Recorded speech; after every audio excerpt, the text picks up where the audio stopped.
Hello everyone, I'm Mr. Night Story, and welcome to tonight's journey toward peaceful sleep. If you're enjoying this content, I would be so grateful if you could take a moment to like this video. I'd also love to hear from you. Please feel free to share in the comments where you're watching from and what time it is there. Your kind support truly helps me continue creating these relaxing experiences for you.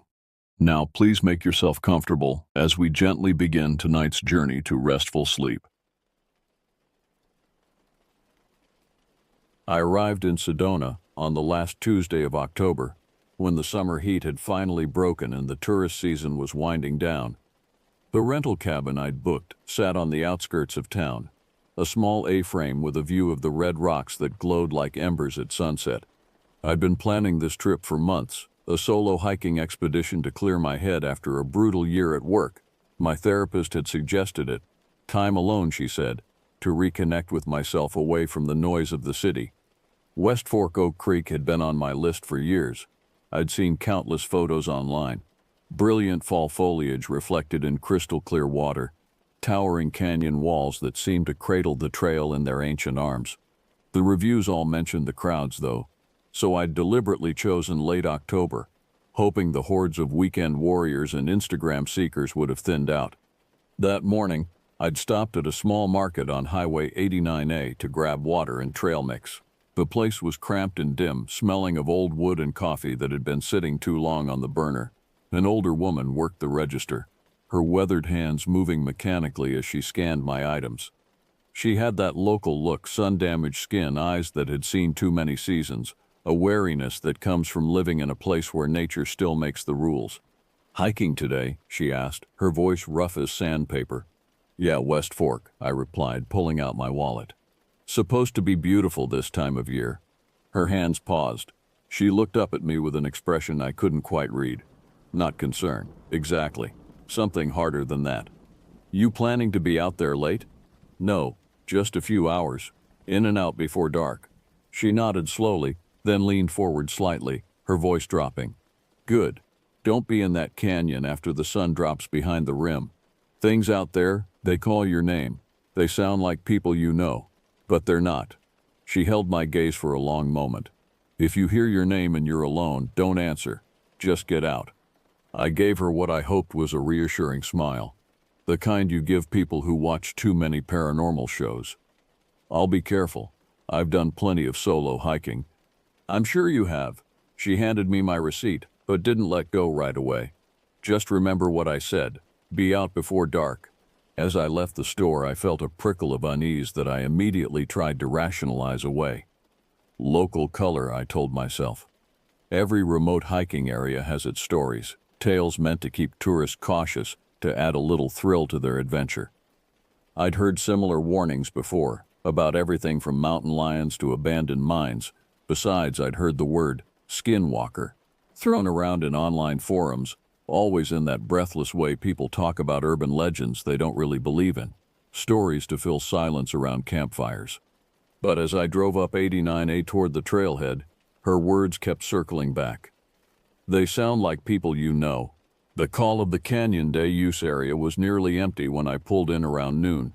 Just two other vehicles in the lot, a mud-splattered Jeep and a sedan with California plates. I paid my $8 at the self-service kiosk, shouldered my day pack and checked my phone one last time.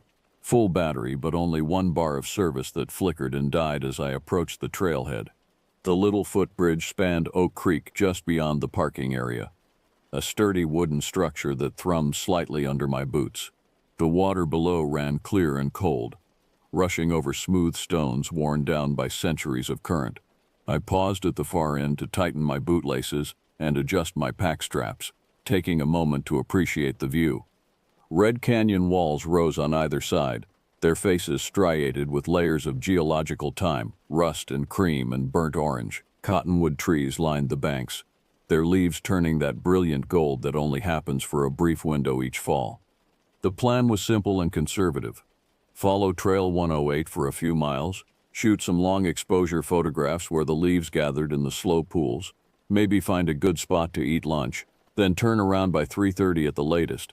That would put me back at the car by 5, well before the 6:15 sunset. I'm methodical about my hiking. I always have been. I carry the 10 essentials, I check weather reports, I tell people where I'm going. Except I hadn't told anyone I was here. My phone had no service, and I'd left before remembering to text my brother. It was a stupid oversight. The kind of thing you don't realize matters until it does.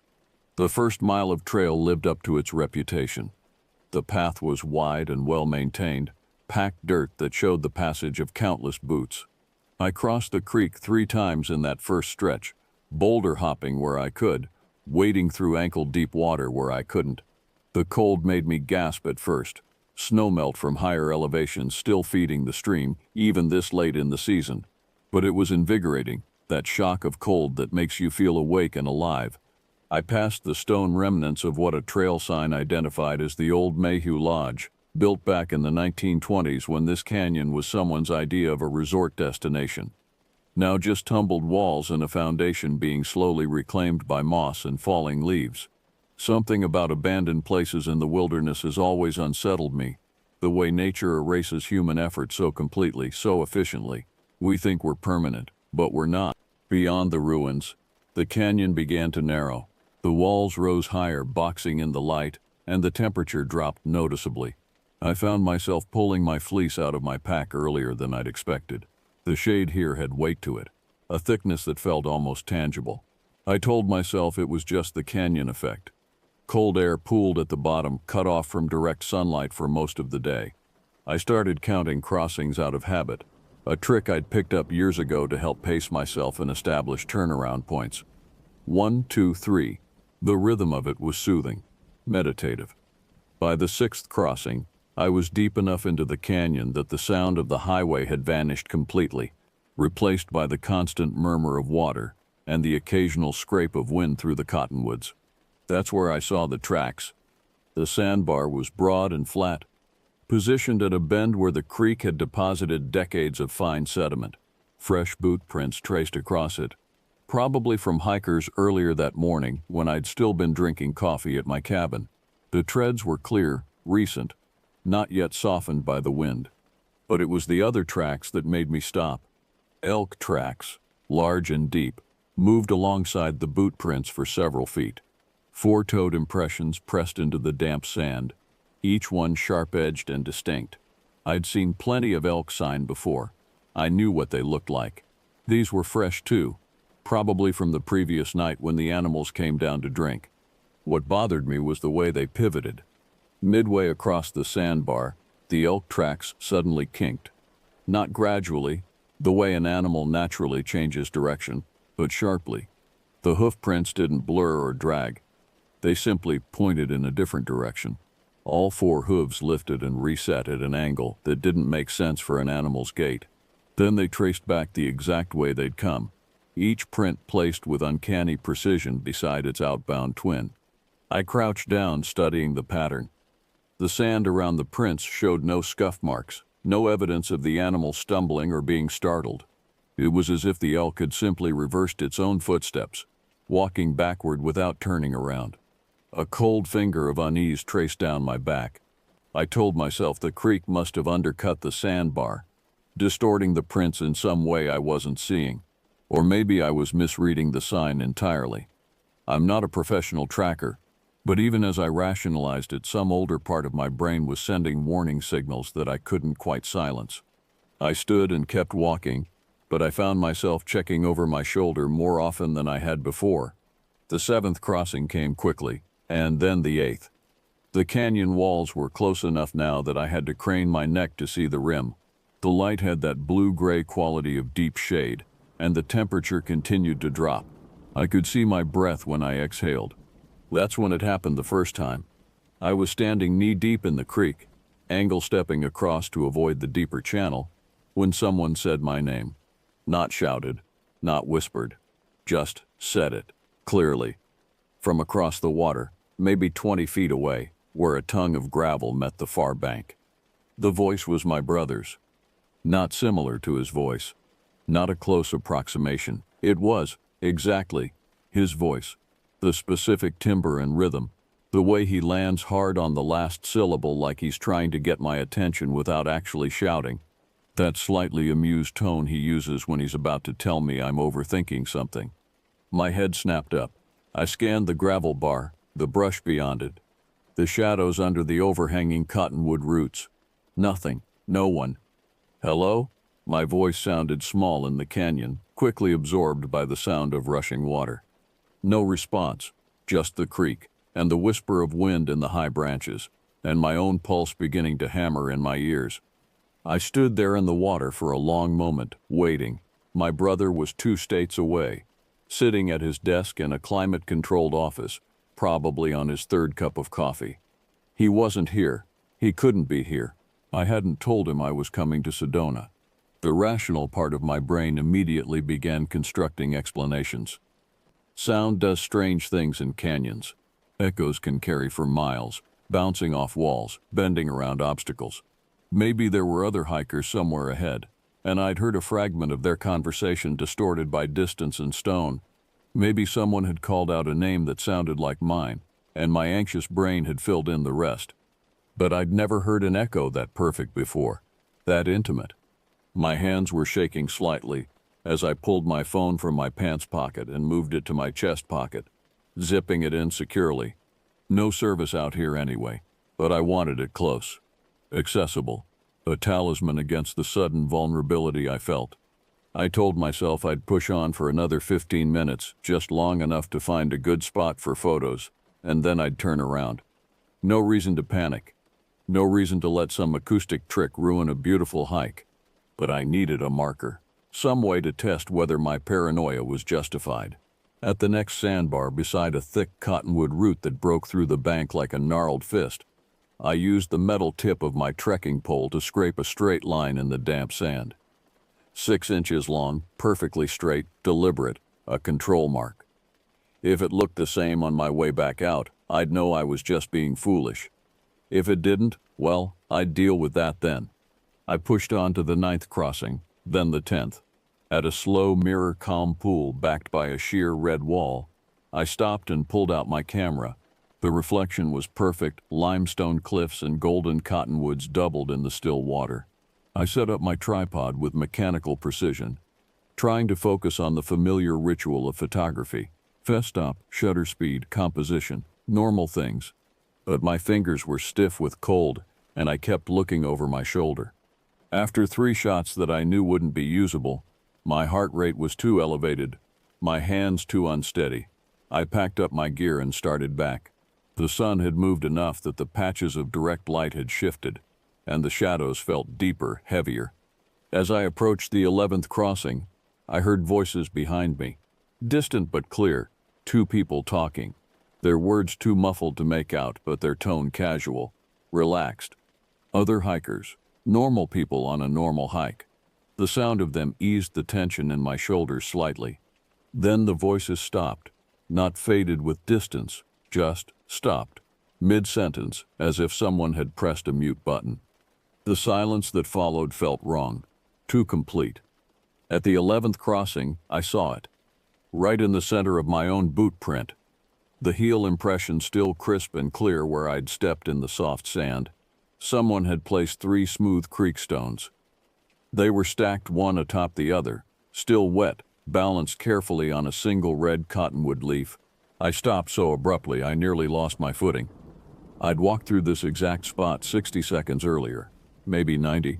I'd been watching my footing, counting crossings allowed to keep my pace steady, and this stack hadn't been here. I would have noticed. I would have stepped on it. There were no other footprints near it. No scuffs in the sand, no disturbances, just my own track, and these 3 stones, and the leaf beneath them still bright with water. My mouth went dry. I turned in a slow circle, scanning every shadow, every undercut bank, every gap in the brush. The canyon walls rose on either side, offering 1,000 hiding places. The creek rushed past, its sound suddenly too loud, masking any other noise that might have warned me I wasn't alone. That's when I saw the forearms. They emerged from beneath a massive fallen cottonwood that bridged the creek about 30 feet downstream. Bare skin, pale in the dim light, stretched over long bones. The hands pressed flat against the wet sand, fingers splayed wide as if testing the ground's firmness or preparing to push off. The position was wrong, all wrong. The angle suggested someone crouched on all fours beneath the log, but no one should be able to fit in that space. It was too low, too narrow, and the arms were too long, the joints bending at angles that made my stomach clench with instinctive wrongness. I couldn't see ahead, just the arms and hands, motionless in the shadow. Then the thing. It, my brain insisted, no longer person, let out a soft sound. Not quite a whistle, not quite a wheeze, a wet, breathy noise that might have been words if you were already expecting words. If I'd been primed to hear language, I might have interpreted it as, "Come back," spoken in a voice that had forgotten how mouths work. I didn't realize I was backing away until I felt the cold bite of water around my calves. I'd stepped into the creek without looking, without turning around. Some survival instinct had taken over, the kind that knows not to turn your back on predators. I eased myself up the opposite bank, feeling behind me with my trekking pole for stable ground, never taking my eyes off that shadowed space beneath the log. The arms didn't move. The hands remained flat and spread, but I knew with a certainty that bypassed all logic, that it was watching me. 10, I said aloud, my voice cracking. 9, 8. I was counting backward now, counting crossings in reverse, using the numbers like a prayer to keep my mind from fracturing. The poles clicked against stone as I moved, and I focused on that sound, on the rhythm of it, on anything but the image of those two long arms burned into my vision. At the 10th crossing, the voice came again. My name, my brother's voice. But this time it was off. Just a half-beat too slow, like someone reciting a phrase they'd memorized phonetically without understanding the meaning. The rhythm was close but not quite right, and that tiny wrongness was worse than if it had been completely alien. 9, I said louder, and kept walking. 8, 7. Don't run. Running triggers chase instincts. I'd read that somewhere, about predators, about attacks. Keep moving but don't run. Stay calm. Stay focused. At crossing 8, I looked for my marker. The straight line I'd drawn with my trekking pole was still there, but it had been altered. 2 parallel grooves, each about as wide as a finger, had been dragged across it in a wide arc. The furrows were fresh, the sand at their edges still crumbled and loose. They pointed toward me, converging like the lines in a perspective drawing, all pointing back to where I'd been standing when I made the original mark. Someone had been here, close enough to touch what I'd touched, close enough to crouch down and deliberately deface my mark while I was just around the bend, close enough to have reached out and grabbed my ankle while I drew that line, if it had wanted to. The coyote started up somewhere on the rim above me, that high, wavering chorus that sounds like laughter if you're in the right mood and screaming if you're not. I wasn't in the right mood. The sound rose and fell, overlapping voices creating that chaotic harmony that makes it impossible to count individual animals. Then a sharp crack echoed off the canyon wall, something between a gunshot and a branch breaking, and the coyotes went silent. Not gradually, not a slow fade as they lost interest or moved away. They just stopped, all at once, as if something had silenced them. I kept moving, my eyes locked on the trail ahead, trying to remember the exact sequence of crossings. 7, 6, 5. Each number brought me closer to the footbridge, closer to the parking lot, closer to people and cars and the illusion of safety. At one of the shallow bends I'd lost track of which number, I glanced down at my own boot print in a patch of damp sand. Another stack, 3 stones, pressed into my heel print this time, with a leaf folded underneath the smallest rock. It hadn't been there when I passed this spot before. I would have seen it. I would have stepped on it. The realization hit me like cold water. Whatever was out here wasn't just following me. It was tracking me, using my own footprints as markers, the same way I was using crossings and landmarks. It was learning my methods, adapting to my behavior, and it was faster than me. I stepped off the trail and into the middle of the creek. The water immediately pushed at my knees, trying to unbalance me, and the cold was shocking even through my hiking pants. Within seconds, my socks were soaked. my toes going numb. I knew this was a good way to catch a cramp, knew that hypothermia could set in faster than most people realized, but the water would wash away my tracks. It would erase the breadcrumb trail I'd been leaving. I broke a thin twig from a low-hanging cottonwood branch and tucked it behind my ear. A timer. When it drooped and fell from my body heat warming it, I'd know I'd been in the water too long. I'd force myself to think about getting to safety rather than just away from what was behind me. The next voice stopped me mid-step. "Sweetheart." My mother's voice, not shouted but projected the same tone she uses at my nephew's baseball games when she wants him to hear her over the crowd. But there was an edge to it I couldn't place, a strain, a quality that suggested vocal cords being used in a way they weren't designed for. "Sweetheart," it came again, from ahead of me this time. Then, overlapping the echo from behind me, "Help me." Two voices, two directions. The same voice, but impossible because my mother was 1,000 miles away, safe in her house, probably cooking dinner or watching the news. She wasn't here. She couldn't be here. And she would never call me sweetheart. That detail, small, specific, wrong, cut through the fear fog in my brain like a knife. My mother doesn't use endearments like that. She uses my name, or honey occasionally, but never sweetheart. It's not her word, not her voice pattern. Whatever was out here was good at imitation, but it wasn't perfect. It had made a mistake. I kept moving through the water, my boots slipping on algae-slick stones, my thighs burning with the effort of pushing against the current. I started talking to myself, not in my head but out loud, anchoring myself to my own voice. Footbridge, paved path, gate, highway, parking lot, car. I said the names of the places between here and safety, a litany of normal things. Footbridge, paved path, gate, highway. My voice was shaking, but it was mine. Real, human. Around a broad bend, the canyon opened slightly into a stretch of shallow water and exposed gravel. Sunset light touched the upper rim for the first time in hours, turning the rock faces blood orange. And that's where I saw it clearly for the first time. It moved across the stones upstream from me on its hands and knees, but wrong. Elbows and knees hitting the ground in turns instead of in pairs. Right elbow, left knee, left elbow, right knee. The gait of something that had studied human movement but hadn't quite mastered the pattern.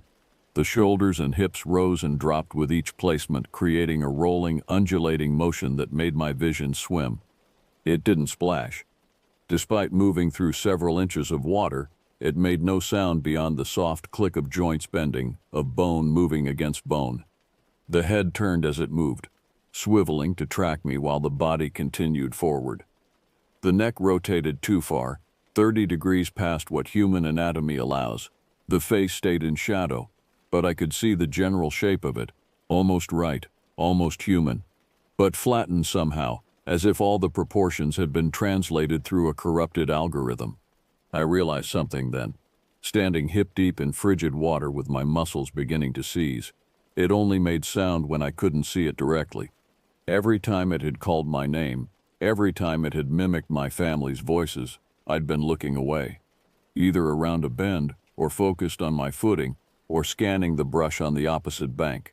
But now, with my eyes locked directly on it, it moved in perfect silence. It was a trap. The voices were designed to make me look away, to make me turn my head, to break visual contact so it could close the distance while I searched for the source of the sound. I forced myself to keep watching it even as I continued downstream. My peripheral vision caught the bright gap in the canyon where West Fork met Oak Creek. The footbridge wasn't far past that junction, maybe a quarter mile, 300 yards, 5 minutes at a normal pace. But my legs were cramping now, the muscles in my thighs seizing from the cold and the effort. The twig fell from my ear, drifting away on the current. I'd been in the water too long. The thing kept pace with me, 40 feet away, moving with that horrible rolling gait. Then it rose slightly, the back arching, the head lifting, and I saw the face catch a sliver of fading light. I won't describe it in detail. I can't. My brain refused to process what I was seeing, the same way it refuses to accept optical illusions even when you know the trick. The proportions weren't just wrong, they were conditional. They seemed to change depending on the angle of light, or perhaps on how hard I tried to focus on specific features. Eyes where they should be but too far apart, or too close together, both somehow, neither. What I can tell you is that I understood, in that moment, that I wasn't looking at something that had once been human. This wasn't a person experiencing a medical emergency or a mental health crisis. This wasn't someone hurt, or lost, or confused. This was something else, something that wore the shape of human as a costume, a lure, a trap. I ran. The cramping in my legs became irrelevant. The cold became irrelevant. All that mattered was the strip of brighter sky ahead, the promise of the junction, the hope of the footbridge. My boots splashed through the shallow water at the confluence, and I angled toward the bank, scrambling up onto the dirt trail. Behind me, I couldn't stop myself from looking. The shape had risen to a hunched bipedal stance. Shoulders forward, head down, arms hanging loose. It swayed slightly, as if testing balance. Then it lowered again, folding in on itself. And something about that deliberate change of posture was worse than anything that had come before. It was considering, deciding, choosing its next move. I ran harder. The paved path appeared, a ribbon of blessed civilization cutting through the wilderness. My boots hit the pavement with sharp cracks that echoed off the walls. The day-use restroom, the interpretive signs, the small gate that marked the boundary between wilderness and development. Through the cottonwoods, I could see the highway, that beautiful gray strip of asphalt, with its yellow lines and traffic signs and the promise of other human beings who lived in a world where things like this didn't happen. I came out onto the shoulder, waving my arms like a drowning person, like someone whose house was on fire, like someone who had just realized that all the safety they'd taken for granted was an illusion. A silver SUV was passing northbound. The driver, a man in his 50s with reading glasses pushed up on his head, locked eyes with me and slammed on his brakes. The vehicle skidded slightly, tires chirping on the pavement. I was already at the back door before he'd fully stopped, pulling at the handle, yanking it open. I didn't have a story prepared. I didn't have anything except the truth, stripped of any pretense of calm. "Someone's following me," I gasped, pointing back toward the trailhead. "Someone's back there, please." The woman in the passenger seat, his wife I assumed, turned to look past me, her face going pale. She grabbed her husband's arm hard enough that I could see her knuckles go white, even from outside the vehicle. "Get in," the man said, his voice tight. "Get in now." I threw myself into the back seat, not bothering with the seatbelt, twisting around to watch the mouth of the trail. The headlights were on now, automatic sensors triggering in the gathering dusk, and their beams illuminated the last 50 feet of the paved path. At the very edge of the light where gravel met asphalt shoulder, something stood. Not crouched, not hunched. Standing, with a posture that suggested it wanted to be seen, wanted us to see it. A silhouette against the darkening canyon mouth, perfectly still. You know when someone doesn't want their face in light. It's not something you can quantify or explain, but you know it. You feel it. The way a person will angle their head, turn their shoulders, position themselves to keep their features in shadow, even when moving toward illumination. This thing did that, deliberately. "Oh my God," the man whispered. "Drive," his wife said. "Drive now." The SUV jerked forward, tires spitting gravel, and we accelerated up 89A. I kept my face pressed to the rear window, watching the trailhead recede. The figure didn't follow us onto the pavement. It didn't move at all. It just stood there, at the threshold between one world and another, and watched us leave. My hands were shaking so badly I dropped my phone twice before I could unlock it. The adrenaline was wearing off, leaving behind a trembling weakness that made my joints feel loose, disconnected. "Do you need a hospital?" the woman asked, turning in her seat to look at me. Her face was kind, concerned, but there was fear in her eyes too. She'd seen what I'd seen. "No, I'm okay. Just, can you take me back to the parking lot? My car's there. I need to." I didn't know what I needed to get away, to document this, to prove to myself it had happened. "We should call the police," the man said. Yes, I managed. Yes, okay. I dialed 911 with trembling fingers. When the dispatcher answered, I forced myself to speak calmly, to stick to facts. I'm calling to report I was followed on the West Fork Trail, off 89A. Call of the Canyon Trailhead. Someone was following me. They were leaving markers on my footprints. They called my name. I paused, aware of how insane this would sound. I need to report this. The dispatcher's voice was professional, practiced. She took my location, my name, a brief description of events. I didn't try to explain the details.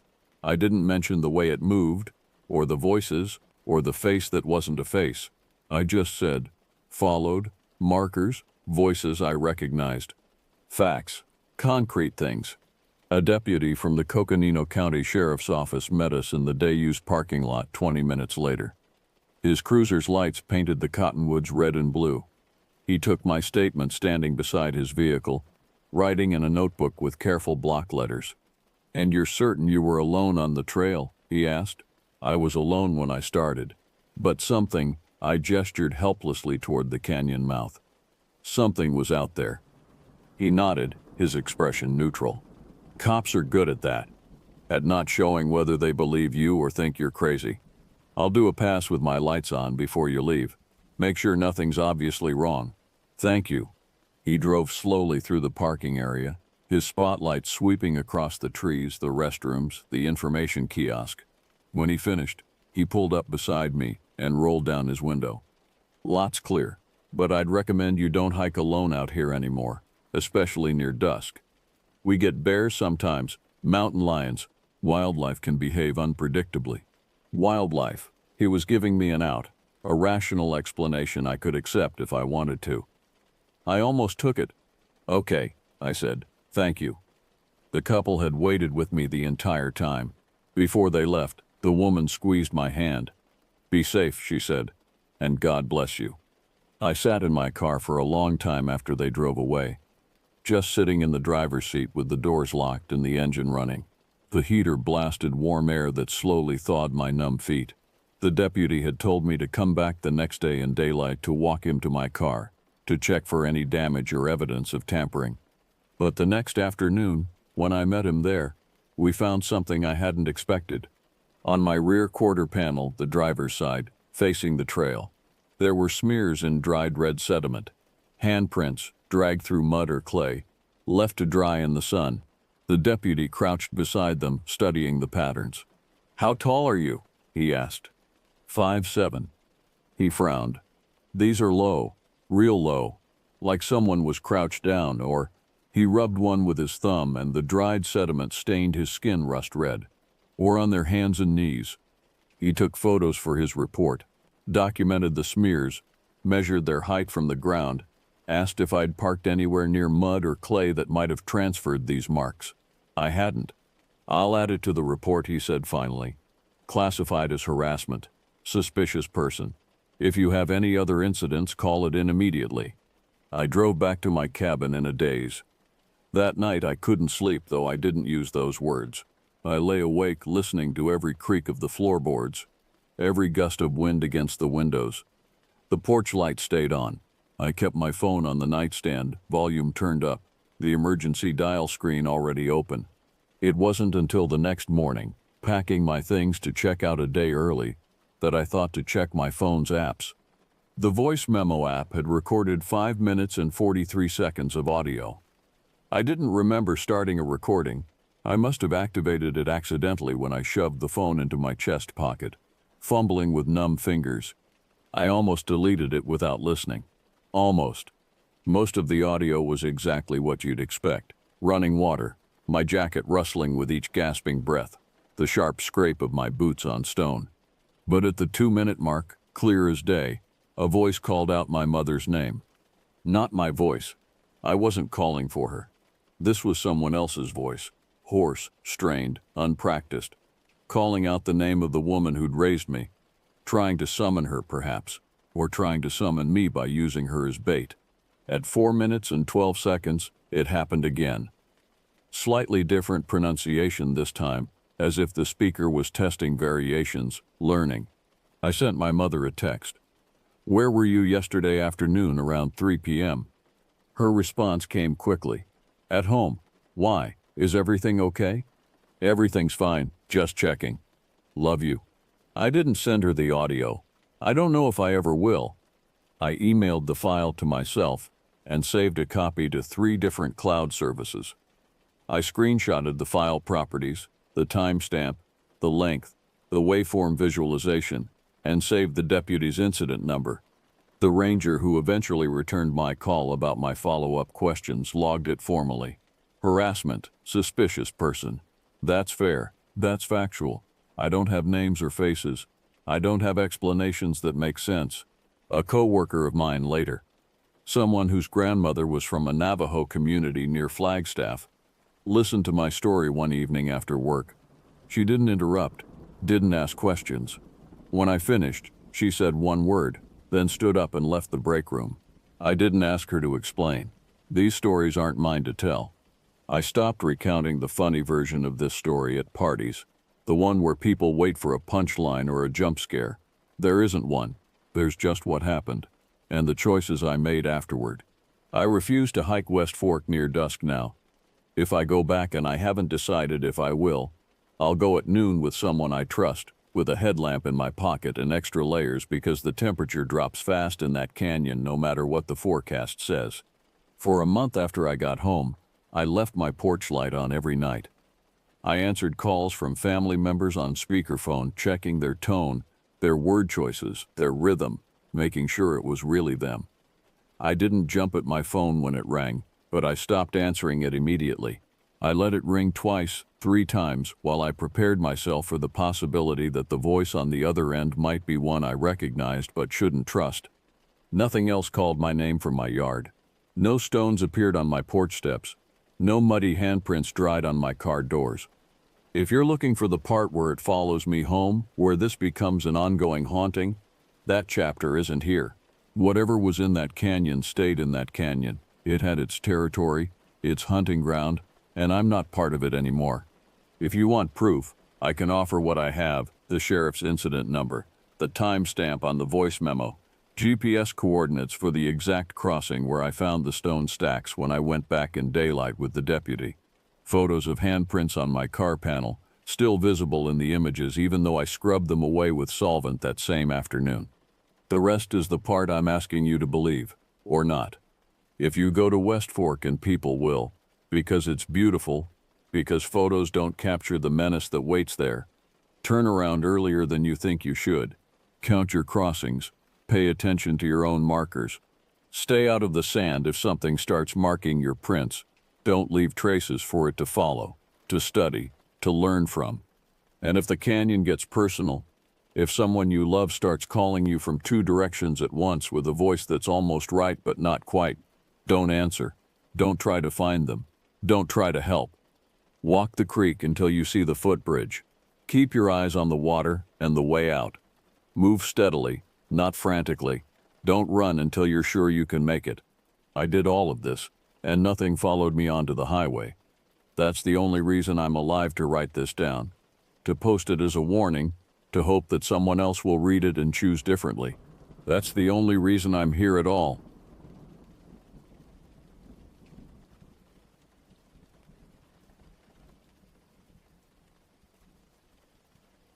The thing about working nights in Kings Canyon is that you learn the difference between natural sounds and the ones that don't belong.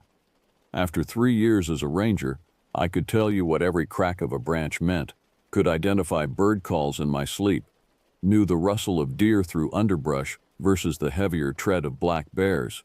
But that night in October 2017, the sound that woke me was something I'd never heard before, a scream that started human and ended as something else entirely, echoing off the canyon walls like it was being torn from multiple throats at once. I sat up in bed at the Grant Grove cabin, my heart hammering against my ribs. The digital clock on my nightstand read 2:47 a.m., its red numbers the only light in the pitch-black room. I held my breath, listening, but the forest had gone silent in that unnatural way that happens when predators are near. Even the insects had stopped their chirping. Then came the voices. At first they were distant, barely audible over the blood rushing in my ears. But they grew louder with each passing second. Desperate, high-pitched, terrified. Two voices, both female, both screaming words I couldn't quite make out but understood in the most primal part of my brain. They were running from something. I threw off my blankets and grabbed my flashlight from the nightstand, my hands trembling as I pulled on my boots over bare feet. I was still in my sweatpants and t-shirt, but there wasn't time to change. The voices were right outside now, and then came the pounding, frantic fists against my cabin door, the sound of fingernails scraping against wood. "Please, oh God, please help us, it's coming. It's coming." I yanked open the door, and the two women practically fell into my cabin. The blast of cold October air that came with them carried something else, something that made my nostrils flare.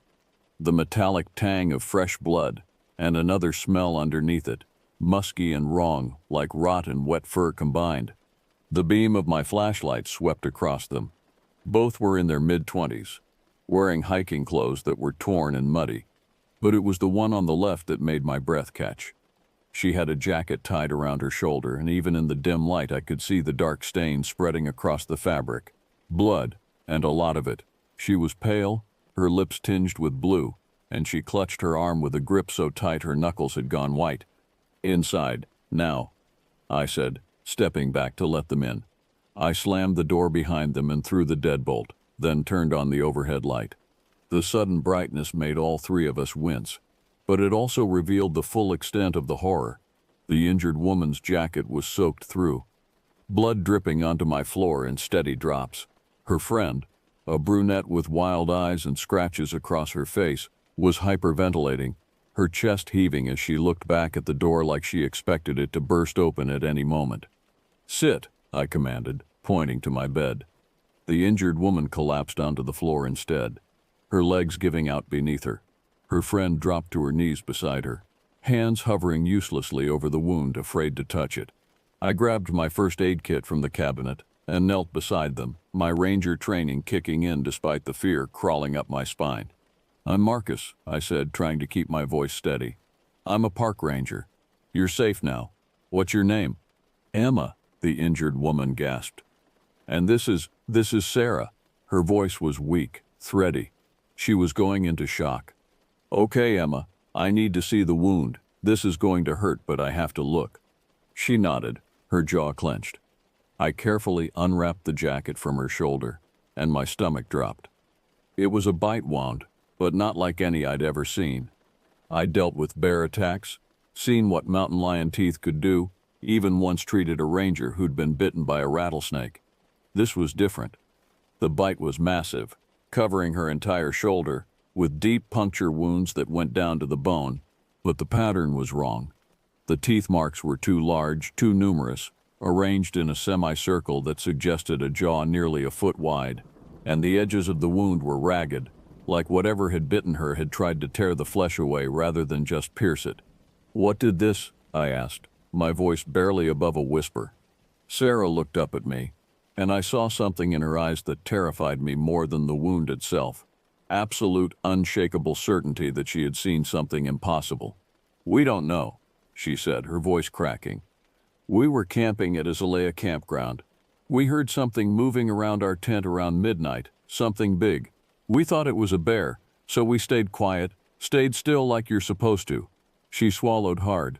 "But then it started talking." "Talking?" I grabbed gauze from the kit and pressed it against Emma's wound.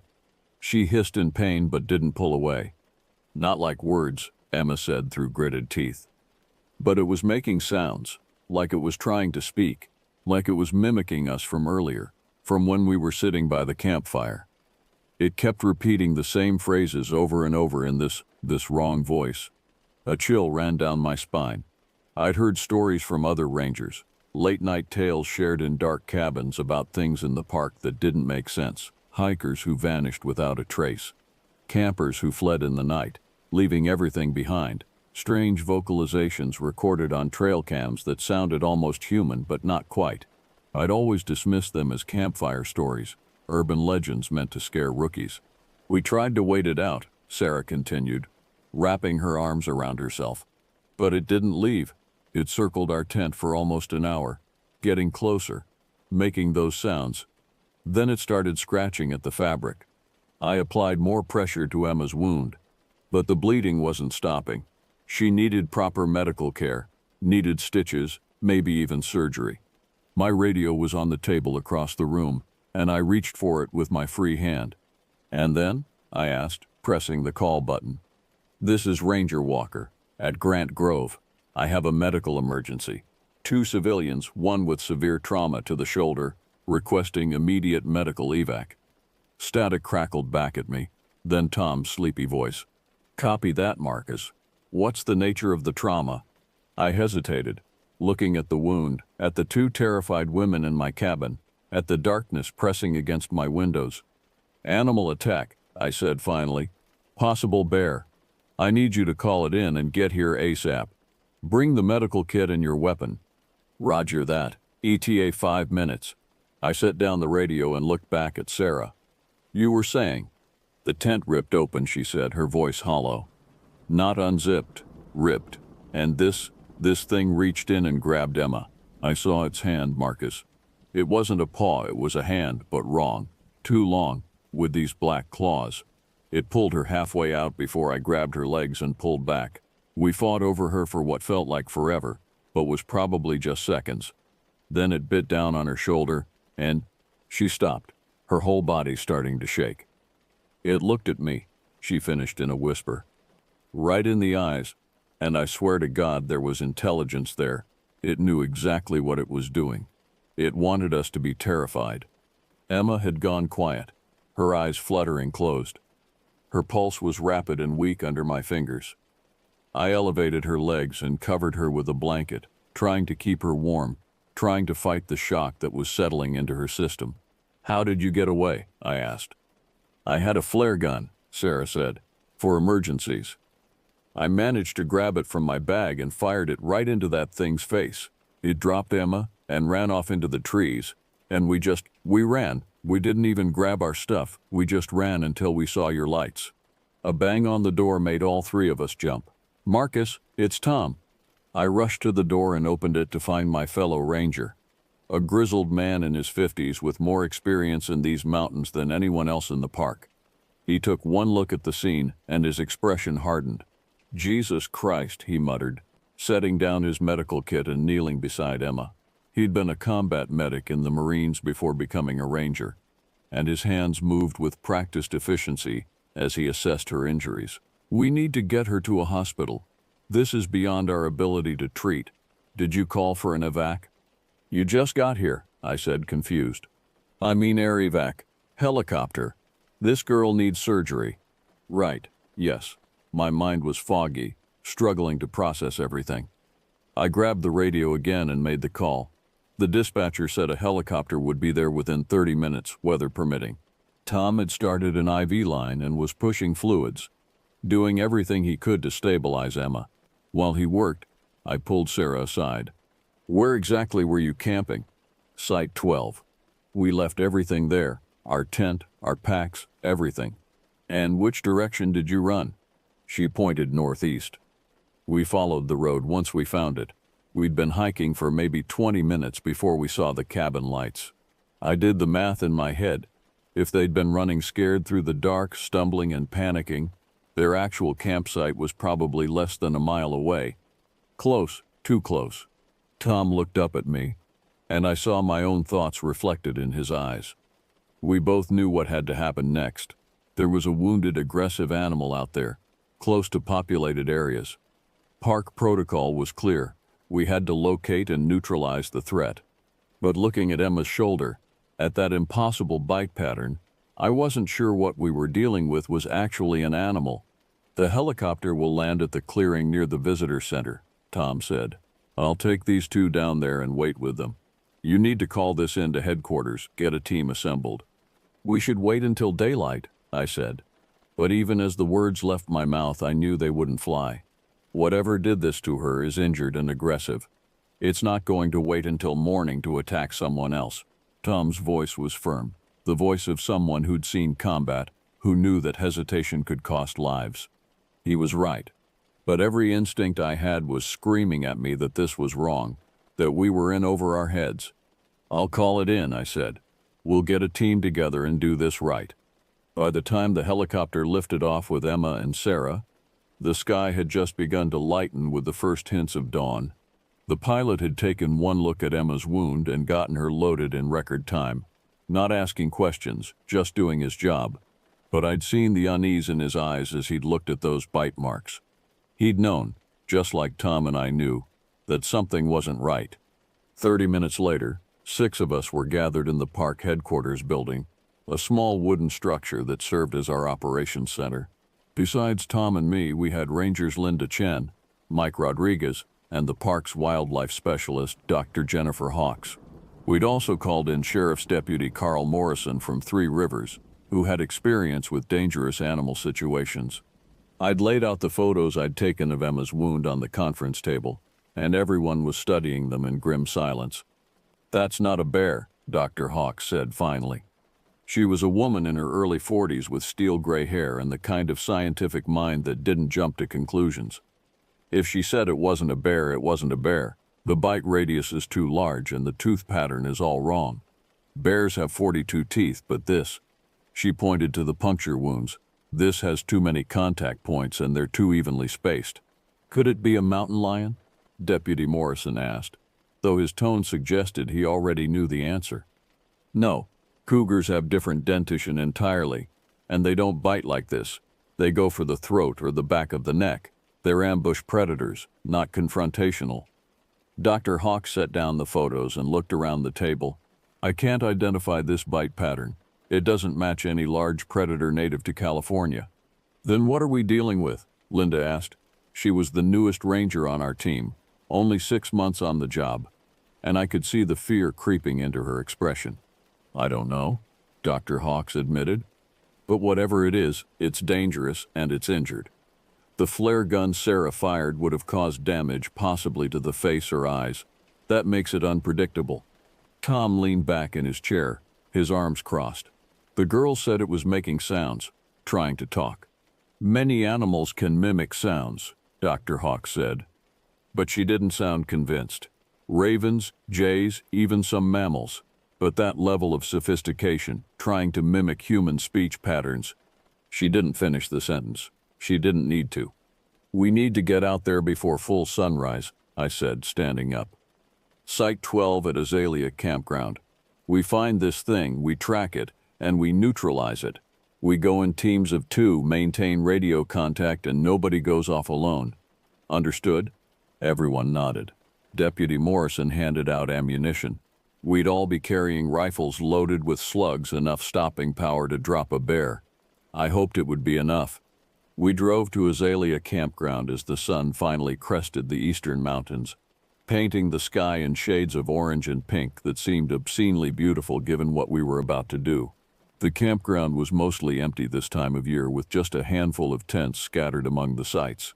As we approached Site 12, I could see why Emma and Sarah had chosen it. It was set back from the road, nestled against a thick grove of sequoias that provided both privacy and shelter. It was also the perfect ambush site. We parked at the campground entrance and approached on foot, weapons ready. Tom and I took the lead while Linda and Mike flanked us, with Dr. Hawks and Deputy Morrison covering our rear. The morning air was cold enough to turn our breath to mist, and the only sounds were our boots crunching on gravel and the distant call of a Steller's jay. When we reached Site 12, we stopped. The tent was destroyed, not just ripped open but shredded, torn into ribbons of nylon and mesh that hung from the poles like tattered flags. The girls' belongings were scattered everywhere: clothes, food, sleeping bags, all of it strewn across the campsite like a tornado had hit. But what drew my attention were the claw marks. They were everywhere, gouged into the picnic table, carved deep into the trunk of a nearby sequoia, scraped across the metal fire ring. Each mark was roughly 4 inches long, parallel grooves that spoke of immense strength.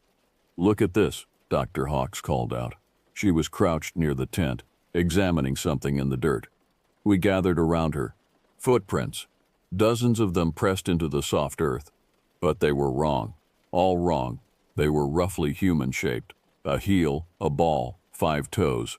But they were massive, easily 18 inches long and half as wide, and the proportions were off. The toes were too long, the arch too high, the depth of the impression suggesting something that weighed far more than a human should. "What the hell?" Mike breathed. Dr. Hawks pulled out her phone and took photos from multiple angles, her hands shaking slightly. "These are bipedal tracks," she said. "Whatever made these walks upright on 2 legs?" "Could it be a hoax?" Linda asked hopefully. "Someone in a costume, trying to scare campers?" Deputy Morrison shook his head. "No costume could make these claw marks. And look at the depth of these tracks. Whatever left these has to weigh at least 400 pounds, probably more. The pressure distribution is real. You can see where the weight shifted as it moved." "Follow the tracks," Tom said. "See where it went." The trail was easy to follow at first. The prints led away from the campsite into the trees, heading northwest deeper into the park. We followed single file, weapons ready, every sense on high alert. The forest around us felt hostile now, the shadows between the giant sequoias seeming to shift and move with phantom shapes. After about a quarter mile, the tracks led us to a small clearing, and that's where we found the blood. It was splattered across the ground and painted up the trunk of a tree in arterial spray patterns. But it wasn't Emma's blood. This was too much, and in the wrong location.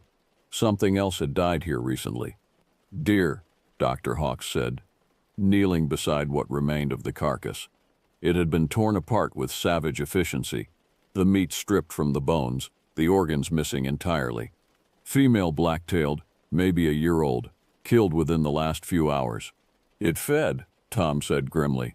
"After the attack on the campers, it came here and fed, which meant it was still in the area, close by, watching maybe." I turned in a slow circle, scanning the trees. The sun was fully up now, but the forest canopy was so thick that it felt like twilight beneath the branches. Anything could be hiding in those shadows, and we wouldn't see it until it was too late. "We need to set up a perimeter," Deputy Morrison said. "Get some more people out here. If this thing is territorial, it might come back." As if in response to his words, a sound echoed through the forest. It started as a low rumble, almost like a growl, but then it changed, rose in pitch, became almost melodic, and then, clear as day, we heard words. "Help us, please help us." It was Emma's voice. Or something so close to Emma's voice that it might as well have been. The same terrified tone, the same desperate plea, but there was something underneath it. Something that made it sound like a recording played through water, distorted and wrong. "Oh God," Linda whispered. "It's mimicking her. It's mimicking what she said." The voice came again, from a different direction this time. "Please, oh God, please." Then another direction. "It's coming." It was all around us, circling, playing with us. "Back to back," Tom shouted. "Form a circle." We pressed together, each of us facing outward, rifles raised. My heart was hammering so hard I could feel it in my throat. The voice kept coming, kept shifting, now adding Sarah's voice to the mix, the two voices overlapping and echoing, until it sounded like a dozen terrified women were surrounding us. And then, through the trees about 50 yards ahead of me, I saw it. At first I thought my eyes were playing tricks on me. It looked almost human. The silhouette was humanoid, standing upright on 2 legs, but it was too tall, at least 8 feet, maybe more, and it was covered in dark matted fur that seemed to absorb the light rather than reflect it. Its arms hung too low, reaching past where its knees should be, ending in those long black claws we'd seen marks from. But it was the face that made my blood run cold. It was watching us with eyes that glowed faintly amber in the shadows, eyes that held that same intelligence Sarah had described. And as I stared at it, frozen, it opened its mouth, a mouth too wide, filled with too many teeth, and spoke in Emma's voice. "Help us." Then it smiled. "Fire," someone shouted, and the morning erupted with gunfire. I don't remember who fired first. Maybe it was Tom, maybe Deputy Morrison. All I know is that suddenly the forest was alive with the crack of rifle shots and the sharp smell of gunpowder. I squeezed my own trigger. saw bark explode from the tree where the creature had been standing a second before. But it was already gone. The thing moved faster than anything that size had any right to move, disappearing into the undergrowth like smoke dispersing in wind. We fired another volley into the trees, but we were shooting at shadows now, at the memory of where it had been rather than where it was. "Cease fire," Tom bellowed. "You're wasting ammunition." The gunshots echoed off the canyon walls and faded into an oppressive silence. We stood there, breathing hard, smoke curling from our rifle barrels. I realized my hands were shaking. "Did anyone hit it?" Mike asked. "I don't know," I said honestly. "It moved so fast." "That's impossible," Dr. Hawks whispered. Her scientific mind was clearly struggling to process what we'd all just seen. Nothing that large can move that quickly. The musculature required would be... Another sound cut her off. Not the mimicked voices this time, but a roar deep and primal and filled with rage. It came from everywhere and nowhere at once, reverberating through my chest like I was standing too close to a speaker. "Move!" Tom grabbed Linda's arm and started pulling her back toward the campground. "We need to fall back to the vehicles, now!" We ran. There's no shame in admitting it. Whatever that thing was, we were outmatched, and we knew it. We crashed through the underbrush, no longer trying to move quietly, focused only on getting back to the relative safety of the campground. Behind us, I could hear it following, not running, not hurrying, just walking with those long, loping strides that covered ground faster than our panicked sprint. And it was still making sounds, still mimicking, but now it had added our voices to its repertoire. I heard Tom's shout of "move," repeated back at us with mocking precision. Heard Mike's labored breathing recreated in surround sound. Heard my own voice saying "what the hell" over and over from different directions. We burst into the campground and made for the trucks. Deputy Morrison was fumbling with his keys when something massive struck his vehicle from above. The roof caved in with a shriek of metal, and suddenly the creature was there, perched on top of the truck like a gargoyle, staring down at us with those amber eyes. Up close, in full daylight, it was even more terrifying. Its fur wasn't just dark, it seemed to shimmer and shift, making it hard to focus on, like looking at something through rippling water.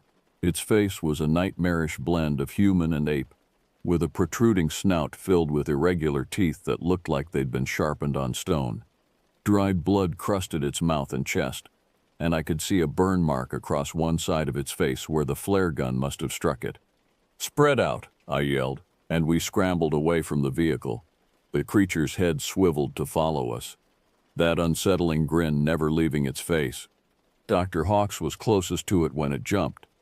One moment it was on the truck, the next it was airborne, covering the 15 feet between them in a single bound. She screamed and fired her rifle from the hip.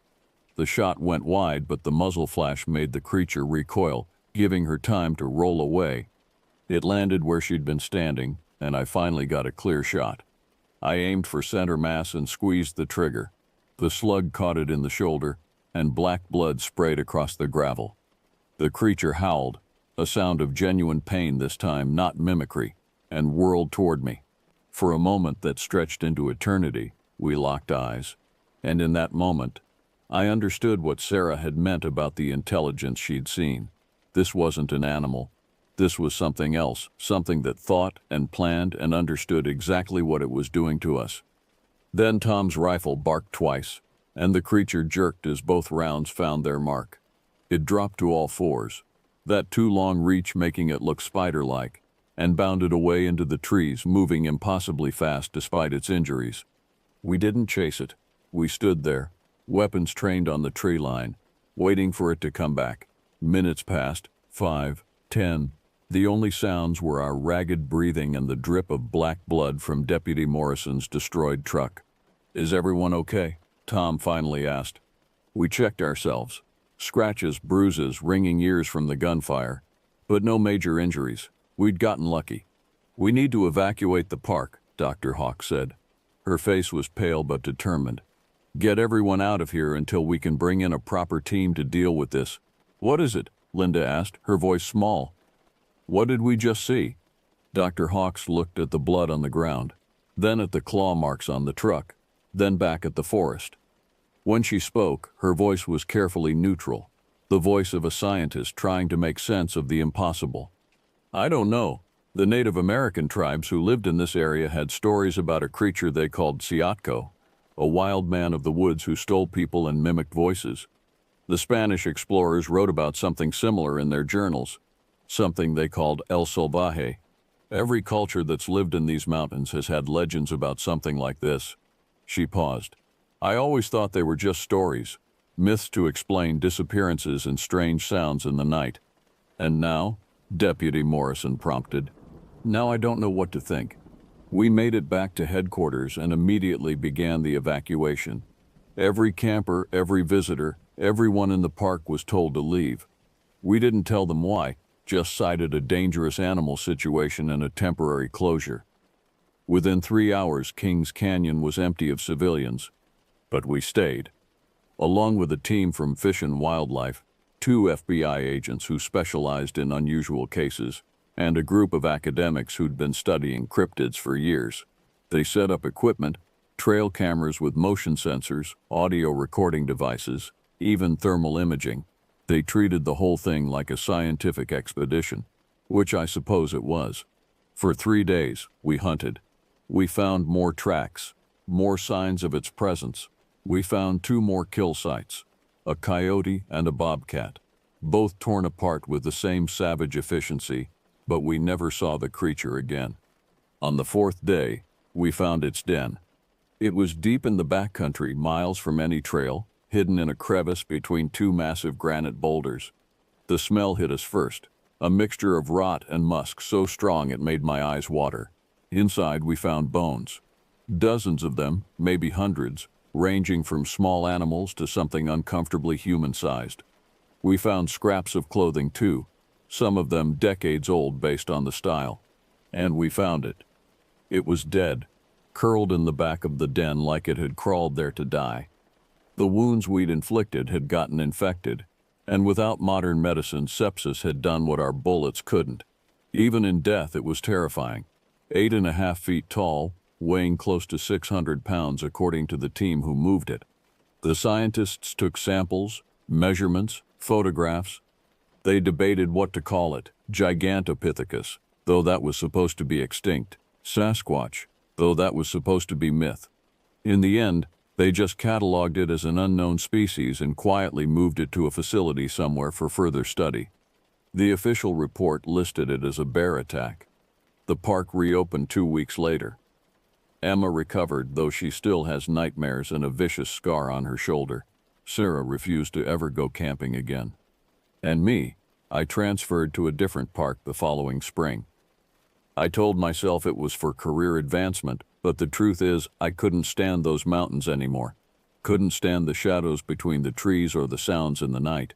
Because even though they found the creature, even though it was dead and gone, I couldn't shake the feeling that it wasn't alone.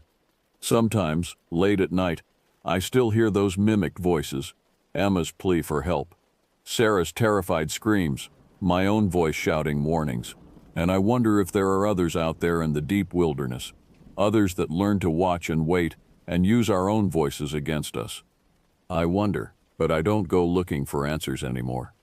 Some questions are better left unasked, some truths better left in the dark. Because now I know what's really out there in those mountains. And I know it's been watching us far longer than we've been watching it.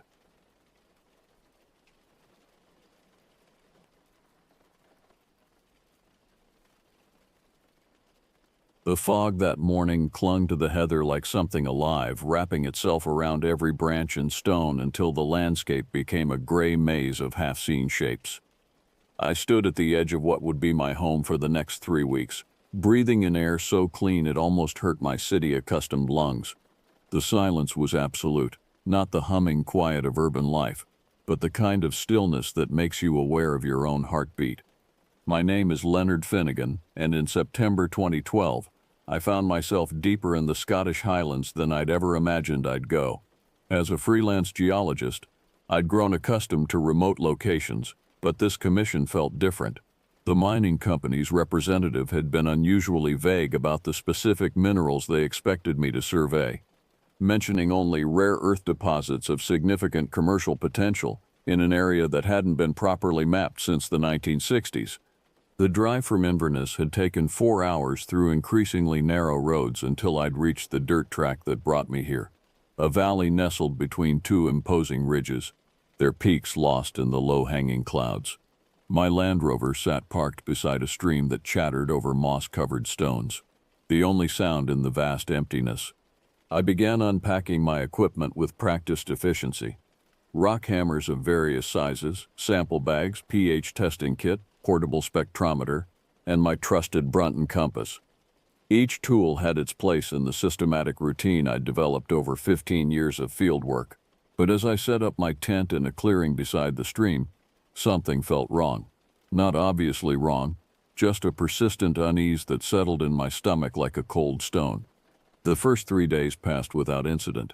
I methodically worked my way across the valley floor, collecting samples of the exposed granite and schist formations. The geology here was fascinating. Ancient Lewisian gneiss thrust over younger rock formations, evidence of the massive tectonic forces that had shaped Scotland millions of years ago. My preliminary tests suggested the presence of strontianite, a valuable mineral used in pyrotechnics and metallurgy. On the fourth morning, I discovered something that made me pause. Near the base of the northern ridge, where an old rockfall had exposed fresh stone, I found a series of marks gouged deep into the granite. At first glance, they looked like claw marks, but they were enormous, each gouge nearly 6 inches long and carved into stone that would have required tremendous force to scratch. I photographed them from multiple angles, noting their placement roughly 8 feet above the current ground level. Some ancient landslide must have buried the lower portion of whatever had made these marks. I collected samples of the scratched stone, noting how the edges of the gouges showed a peculiar pattern of wear, as if whatever made them had tremendous weight behind it. That evening, as I cataloged my findings by lamplight in my tent, the wind picked up. It whistled through the valley with an odd tone, almost like a voice calling from somewhere far away. I'd heard similar effects in mountain valleys before. The topography could channel wind in strange ways, but this felt different, more purposeful. I tried to focus on my notes, but the sound grew louder, developing an almost rhythmic quality, like breathing. Heavy, labored breathing echoing across the moors. I stepped outside my tent and strained to listen. The night was moonless, and the darkness beyond my small circle of lamplight was complete. The breathing sound continued for perhaps 10 minutes, then stopped as abruptly as it had begun. Sleep came reluctantly that night. Every small sound, the settling of my tent, the stream's murmur, the distant cry of some night bird seemed amplified in the silence. I found myself listening for that rhythmic breathing, but it didn't return. The next morning brought a discovery that changed everything. Following the stream uphill toward its source, I came across a section where the water had carved a small gorge through the bedrock. There, pressed deep into the mud of the bank, was a footprint. I've seen bear tracks, wolf prints, even the massive paw marks of the Canadian grizzlies I'd encountered during a survey in British Columbia. This was something else entirely.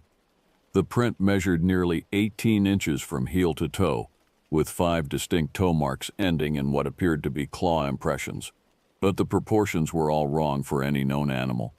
The foot was too narrow, too elongated, and the spacing between the toes suggested something that walked upright. I made careful measurements and photographs, using my geological scale bar for reference. The depth of the impression indicated tremendous weight, easily 300 pounds or more. But what disturbed me most was the age of the print. The mud showed no signs of recent rain, and the edges of the impression had begun to crack and harden. This print was at least several days old, which meant whatever made it had been here before I arrived. As I worked photographing and documenting the find, an odd sensation crept over me. I felt watched. It's a feeling every field worker knows, that prickling awareness that you're no longer alone. I looked up from my camera to scan the surrounding terrain, but saw nothing unusual, just the endless expanse of heather and gorse, broken by occasional outcrops of weathered stone. But the feeling persisted. I completed my documentation quickly and returned to camp, where I spent the afternoon updating my field notes and reviewing the photographs on my camera's small screen. The claw marks in the granite, the massive footprint, These weren't the traces of any animal I could identify, and the more I studied them, the more convinced I became that they were recent, very recent. That evening, I built my campfire larger than usual, collecting extra wood until I had enough to last well into the night. As the sun disappeared behind the western ridge, plunging the valley into an early twilight, I found myself reluctant to venture far from the circle of firelight. The rational part of my mind insisted I was simply experiencing the normal isolation anxiety that sometimes affected people working alone in remote areas. But another part, a deeper instinct I'd learned to trust during years of fieldwork, whispered that something was fundamentally wrong here. The wind returned as full darkness settled over the valley.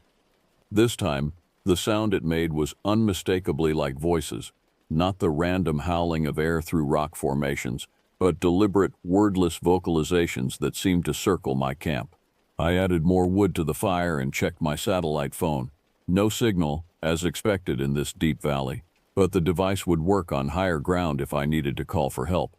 Around midnight, the voices stopped. The silence that followed was so complete it felt oppressive, as if the entire valley was holding its breath. I sat by my fire, turning occasionally to scan the darkness beyond its reach, but seeing nothing except the occasional glint of starlight on water. It was then that I heard the footsteps. They came from the north, where I'd found the tracks that morning, heavy, deliberate steps that seemed to compress the earth with each impact. I grabbed my flashlight and played its beam across the moor, but the light revealed only empty ground. The footsteps continued, circling my camp at what I estimated to be a distance of perhaps 50 yards, around and around, with the measured pace of something that was in no hurry, something that was simply observing. I reached for my geological hammer, a poor weapon but better than nothing, and stood with my back to the fire. The footsteps completed 3 full circuits of my camp, then stopped. For long minutes I waited, straining to hear any sound that might indicate movement. Nothing. But the feeling of being watched intensified until it became almost physical, like a weight pressing against my chest. Whatever was out there, it was still there, still observing, still deciding what to do about the intruder in its territory. I fed the fire throughout the night, dozing fitfully in my camp chair but never fully sleeping. When dawn finally began to gray the eastern sky, I felt a loosening of the tension that had gripped me for hours. Whatever had been watching me through the night was gone.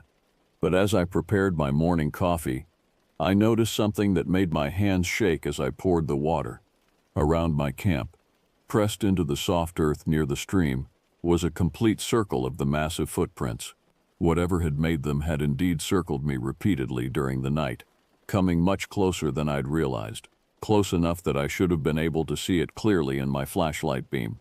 The fact that I'd seen nothing at all was perhaps the most terrifying discovery yet. I should have left that morning. Every rational instinct screamed at me to pack my equipment, drive back to Inverness and file a report citing unfavorable geological conditions. But professional curiosity is a powerful force, and the scientist in me demanded answers. The tracks, the claw marks, the systematic surveillance of my camp. These weren't random animal behaviors. They suggested intelligence, purpose, and a territorial awareness that I found both fascinating and deeply unsettling. Instead of retreating, I decided to expand my survey area. If something large was living in this valley, there would be more signs of its presence. Dens, feeding areas, territorial markings, the kind of evidence that would help me understand what I was dealing with. I began by following the stream uphill, moving slowly and stopping frequently to examine the ground for tracks. The morning mist hung low over the water, creating pockets of visibility that never extended more than 20 or 30 feet. It was like moving through a series of gray rooms, each one revealing itself only as I entered it. Half a mile from my camp, I found the first cache. It was tucked into a natural depression between 2 large boulders, partially concealed by overhanging heather. At first I thought it was simply a collection of animal bones, the normal detritus you might find near a predator's den. But as I examined the pile more closely, the arrangement became impossible to dismiss as natural. The bones were sorted, ribs in one pile, leg bones in another, skulls arranged in a rough circle around the perimeter. I counted remains from at least 6 different animals: sheep, deer, and what appeared to be a large dog. All had been stripped clean, but not in the random way of scavengers. These bones showed evidence of systematic processing, as if something had deliberately separated each type. More disturbing were the marks on the bones themselves, deep gouges that matched the pattern I'd found on the granite. But these cuts went completely through the bone in several cases. Whatever made them possessed not just tremendous strength, but precise control. And unlike typical animal feeding behavior, there was no evidence of gnawing or crushing. These bones had been sliced. I photographed everything, maintaining careful documentation despite the growing unease that seemed to emanate from the site itself.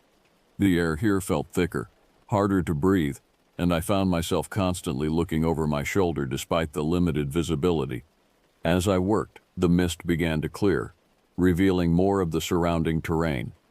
That's when I noticed the stones. They weren't natural formations, I was certain of that.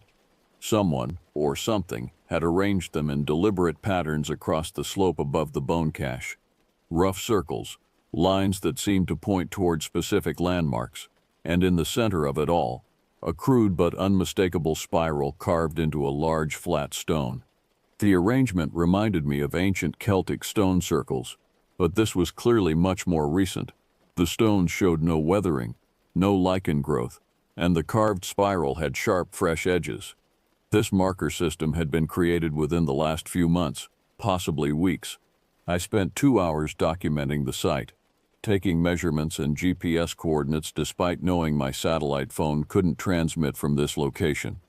The work was methodical, professional, but underneath my scientific detachment, a primitive alarm was sounding.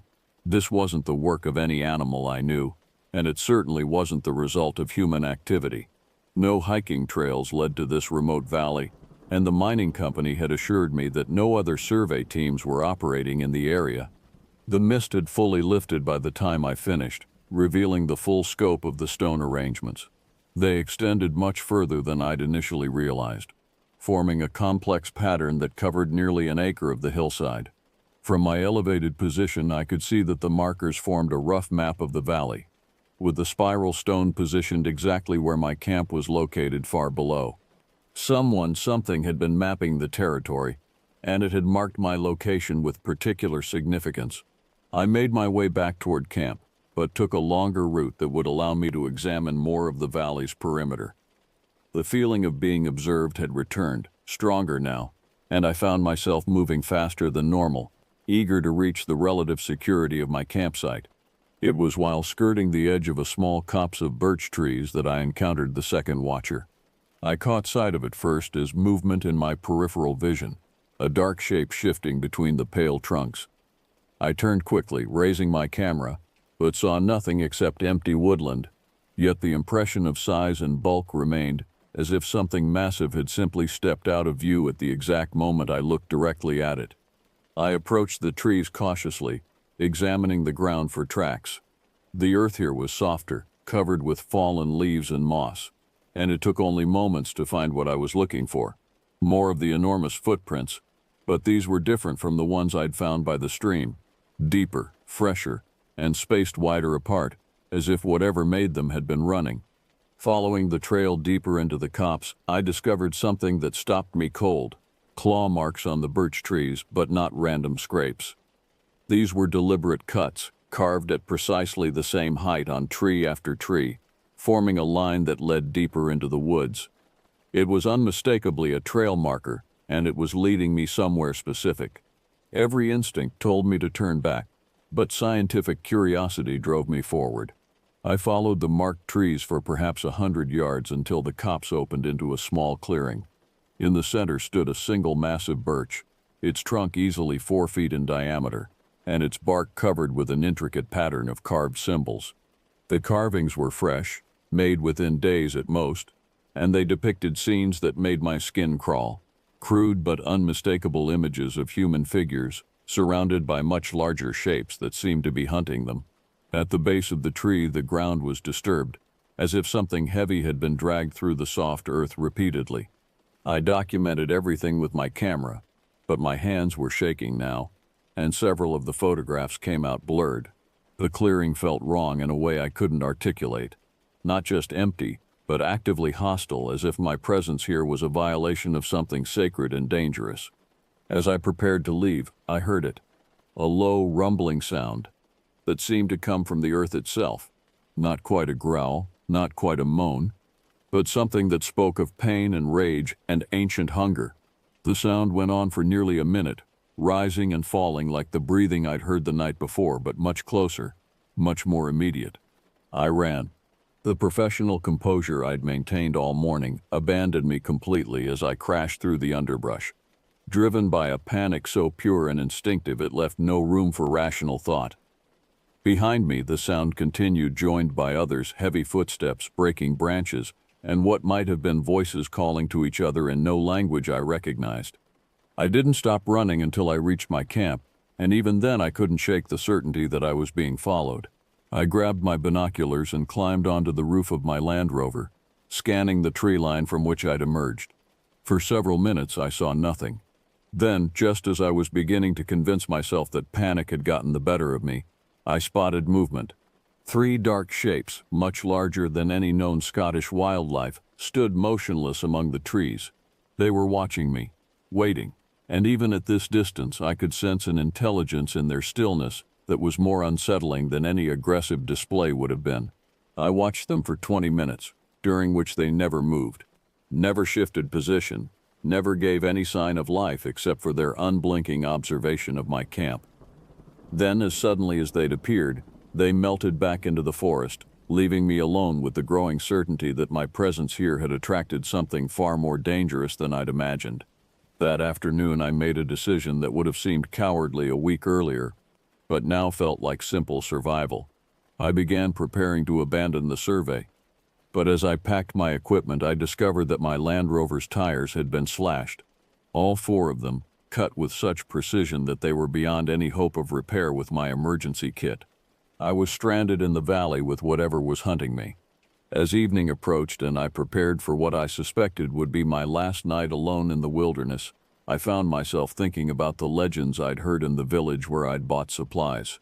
Stories of creatures that were neither animal nor human, guardians of the old places who dealt harshly with those who trespassed on sacred ground. I dismissed them as folklore then. Now, as I built my fire and checked my meager defenses for the 3rd time, I wondered if the locals had been trying to warn me about something very real, something that had been living in these hills long before the first human settlements, something that didn't appreciate visitors. The wind was rising again, and with it came the voices.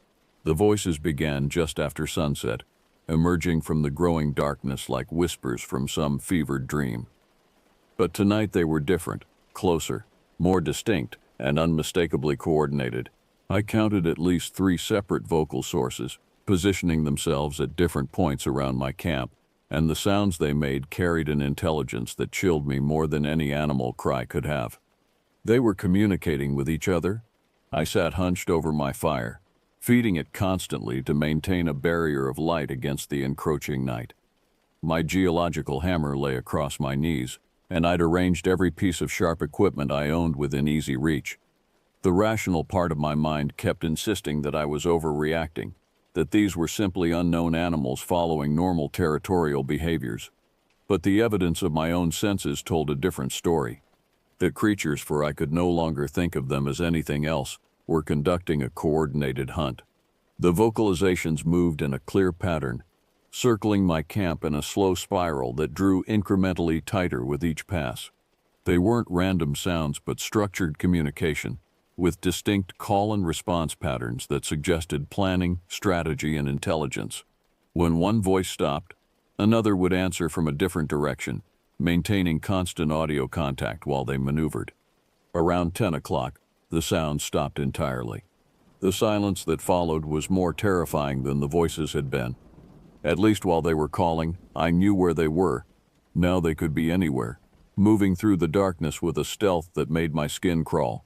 I added more wood to the fire and tried to peer beyond its circle of light, but the night seemed to swallow my vision just feet from where I sat. Then I saw the eyes. 3 pairs of them, reflecting the firelight like malevolent stars. They were positioned at precise intervals around my camp, north, east, and south, and they hung at least 7 feet above the ground. Whatever they belonged to was enormous, and they were watching me with the patient stillness of predators deciding when to strike. I grabbed my flashlight and played its beam toward the nearest pair of eyes. The light revealed nothing but empty air. The eyes had vanished the instant the beam reached them, but I could still feel their presence, that weight of malevolent attention that had become horribly familiar over the past few days. For nearly an hour, we remained locked in this standoff. I fed the fire, checked my makeshift weapons, and tried to project confidence I didn't feel. The eyes reappeared sporadically, always in different locations, never staying long enough for me to focus the flashlight on them. They were toying with me, I realized, testing my reactions, learning my capabilities, preparing for whatever came next. When they finally moved, it was with such sudden violence that I nearly dropped my hammer in shock. The attack came from 3 directions simultaneously, heavy shapes crashing through the heather with tremendous force, closing the distance to my camp in seconds. I had a brief impression of size and speed that defied belief, of forms that moved like liquid shadow in the firelight, before my training as a field worker took over and I did the only thing that might save my life. I grabbed a burning branch from my fire and hurled it toward the nearest attacker. The result was immediate and unexpected. The creature, for I could see it clearly now in the light of the burning wood, recoiled with what sounded like a scream of pain and rage. It was a sound that seemed to tear through the fabric of the night itself, a vocalization that spoke of intelligence twisted into something inhuman and hostile. But in that brief moment of illumination, I saw what was hunting me. It stood nearly 8 feet tall on legs that bent at impossible angles, its body covered in coarse, dark hair that hung in matted clumps. The head was the worst part, clearly canine in shape but far too large, with jaws that could have crushed bone without effort, and eyes that reflected intelligence as cold and alien as winter starlight. It looked like the Wolver of Shetland folklore, but twisted into something malevolent and predatory.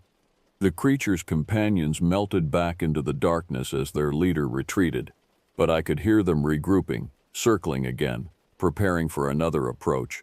I grabbed every piece of burnable material within reach and built the fire into a roaring blaze that threw light 30 feet in every direction. The strategy worked, temporarily. The creatures maintained their distance, pacing restlessly at the edge of the light, but they didn't retreat entirely. I could see them now. 3 of them, moving with a coordinated precision that confirmed my worst fears about their intelligence. They were problem-solving, adapting their tactics, learning from their failed assault. I had perhaps 6 hours until dawn, and no guarantee that daylight would drive them away. Around midnight, they tried a different approach. Instead of a direct assault, one of the creatures began systematically destroying my equipment. I watched helplessly as it methodically shredded my tent, scattered my geological samples, and reduced weeks of careful documentation to worthless debris. All of this was done just outside the fire's protective circle, close enough that I could see every detail of the destruction, but far enough that I couldn't intervene without leaving my only safety zone. It was psychological warfare, and it was working. The creature's actions were deliberate, calculated to cause maximum distress while demonstrating the futility of my position. When it finished with my equipment, it sat back on its haunches and watched me with what could only be described as satisfaction. The message was clear. I was trapped, helpless, and entirely at their mercy. But I still had one advantage they might not expect. 20 years of geological fieldwork had taught me to think systematically under pressure, to assess resources and develop solutions even in desperate circumstances, and I'd noticed something about their behavior that might be exploitable. The creatures were intelligent, but they operated on instinct as much as reason. Their pack hunting tactics were sophisticated, but they followed patterns that could be anticipated. Most importantly, they seemed to have a genuine fear of fire that went beyond normal animal caution. I began modifying my defensive strategy. Instead of simply maintaining one large fire, I started building a series of smaller blazes around my position, using the last of my equipment and supplies as fuel. The creatures watched this activity with obvious agitation, pacing more rapidly, and vocalizing in harsh guttural tones that spoke of frustration and growing anger.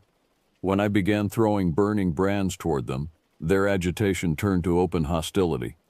They rushed the edge of my defensive perimeter repeatedly, testing for weaknesses, probing for gaps in my fire barrier. But they couldn't overcome their instinctive fear of the flames, and each assault ended in retreat. The standoff continued until nearly dawn. I used every scrap of burnable material I could find: clothing, paper, even my boots when fuel ran desperately low. The creatures maintained their siege, sometimes disappearing for long periods only to return when I thought they might have given up. But as the eastern sky began to show the first hint of gray, their behavior changed. The attacks became more desperate, less coordinated, as if they knew their window of opportunity was closing. And when the sun finally crested the ridge and began to drive back the shadows, they melted away into the landscape like ghosts returning to whatever hell had spawned them. I sat in the ashes of my fires, surrounded by the wreckage of my equipment, and tried to process what had happened.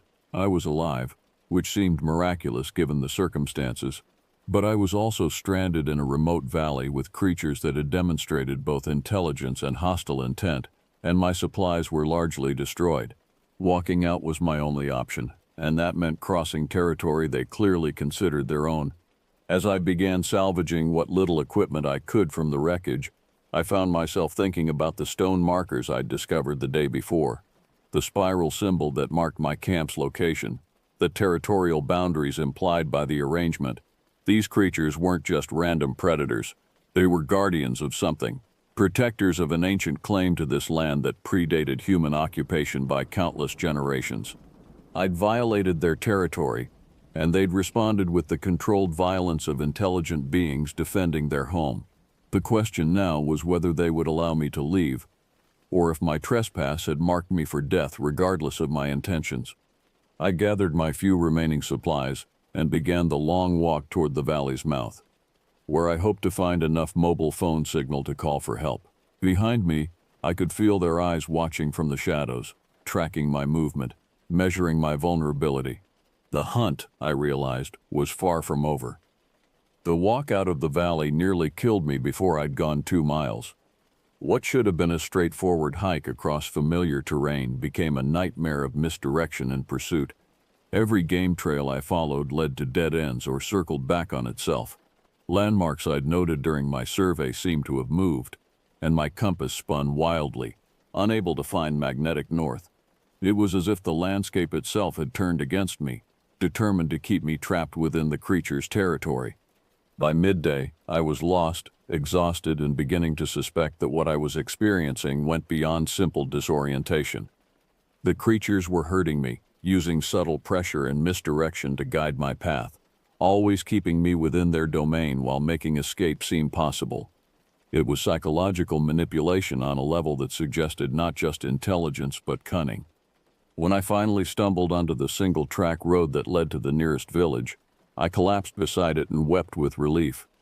The first car that came along stopped immediately, a local farmer who took one look at my torn clothing and wild appearance and bundled me into his truck without question.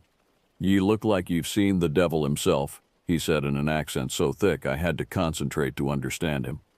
"What were ye doing up in those hills?" I tried to explain about the geological survey, but my account came out disjointed and unbelievable. The farmer, his name was Hamish McKee, listened with the patient expression of someone who'd heard similar stories before. When I mentioned the creatures and their coordinated hunting behavior, his weathered face grew serious. "Aye," he said quietly, "ye've met the Guardians." That's how I found myself in the kitchen of the Crosswind Inn in the village of Braymore, population 247, sitting across from 3 of the oldest residents and listening to stories that should have belonged in a folklore collection but felt more real than anything I'd experienced in my scientific career. Eleanor Sinclair was the village historian, a sharp-eyed woman in her 70s who spoke with the authority of someone who'd spent decades collecting local traditions.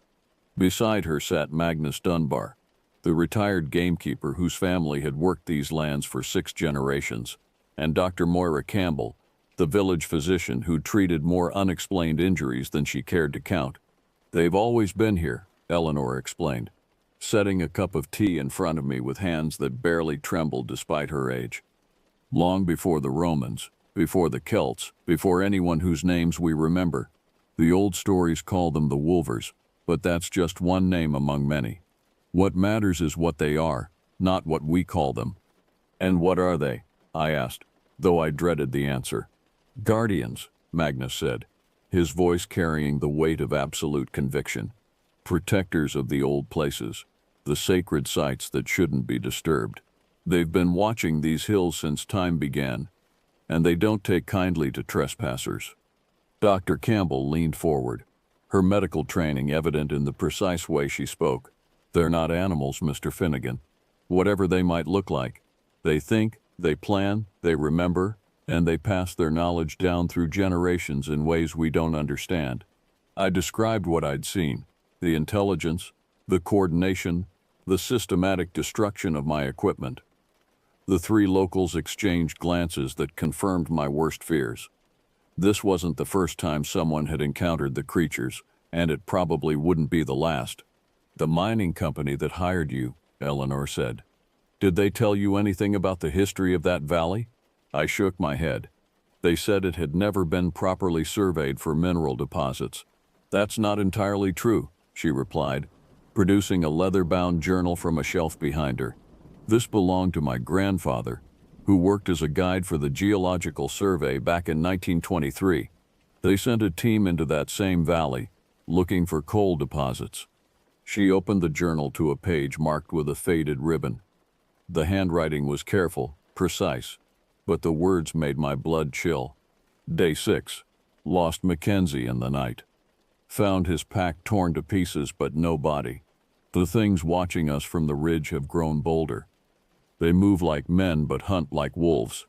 Simpson wants to continue the survey, but I fear we've trespassed in a place that belongs to older claims than ours. What happened to them? I asked, though I suspected I already knew. Only one man came out, Magnus said grimly, half mad with terror, babbling about wolfmen and sacred stones. The official report blamed bears and difficult weather, but those of us who live here knew better. Dr. Campbell reached into her bag and produced a medical file. I've treated 17 people over the past 30 years who've had encounters with the Guardians. Hikers who got lost, climbers who ventured too far from marked trails, hunters who didn't respect the old boundaries. Most were lucky. They got warning encounters, scare tactics designed to drive them away without permanent harm. And the unlucky ones? We don't talk about them, she said simply. But the mountain rescue teams know there are areas where search efforts stop, places where even the dogs won't go. I spent the rest of the afternoon learning about the complex system of territorial markers the creatures used, the seasonal patterns of their activity, and the ancient agreements that supposedly govern their relationship with the human inhabitants of the region. It was a crash course in folklore that felt more like a briefing on modern warfare. The Guardians, I learned, weren't mindless predators. They were intelligent beings with their own culture, their own laws, and their own definition of justice. They could be appeased, sometimes even bargained with, but they never forgot a transgression and they never forgave a violation of their sacred places. The stone spiral you found, Eleanor said when I described the marker system. That's a territorial claim, a warning that the area is under their protection. The fact that it was placed where your camp was located means they'd been watching you from the beginning. So I was never in any real danger? I asked hopefully. Magnus laughed, but there was no humor in it. Lad, if they'd wanted you dead, you'd never have made it out of that valley. The fact that you're sitting here means they made a choice to let you live. The question is why. As evening approached, I found myself facing a decision that went against every rational instinct I possessed. The sensible thing would be to write off the survey as a loss, return to Edinburgh, and find a different commission that didn't involve entities from Scottish folklore. But the scientist in me couldn't let go of what I'd discovered. These creatures represented a species completely unknown to modern science. Beings that had somehow survived in the remote corners of Scotland while remaining hidden from scientific observation. The implications were staggering. If they existed here, how many other mythological creatures might be real, living in the spaces between human knowledge and human settlement? "I need to go back," I said, surprising myself with the words. The three locals stared at me in shocked silence. Finally, Dr. Campbell spoke. "That would be extraordinarily foolish," she said carefully. "They gave you one warning. There won't be a second." "But if I approached them differently," I insisted, "if I showed respect for their territory, made it clear I wasn't there to exploit or damage their sacred sites." "It doesn't work that way," Magnus interrupted. "This isn't about showing proper respect. You've already been marked as a trespasser. Going back would be suicide." But Eleanor looked thoughtful. "There might be a way," she said slowly. "The old stories speak of humans who gained safe passage through Guardian territory, traders, messengers, people who served purposes the Guardians found useful." "What kind of purposes?" "Warnings," she said. "Information about outside threats. The Guardians have always been concerned about protecting their territory from human encroachment. Someone who could provide advance warning about mining operations, logging surveys, or development plans might be valuable to them." It was a slim hope, but it was something.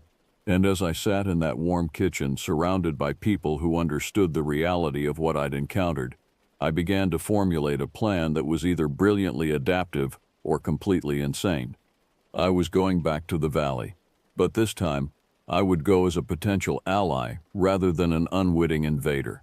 The question was whether the Guardians would see the distinction before they tore me apart. I returned to the valley 3 days later, but this time I wasn't alone.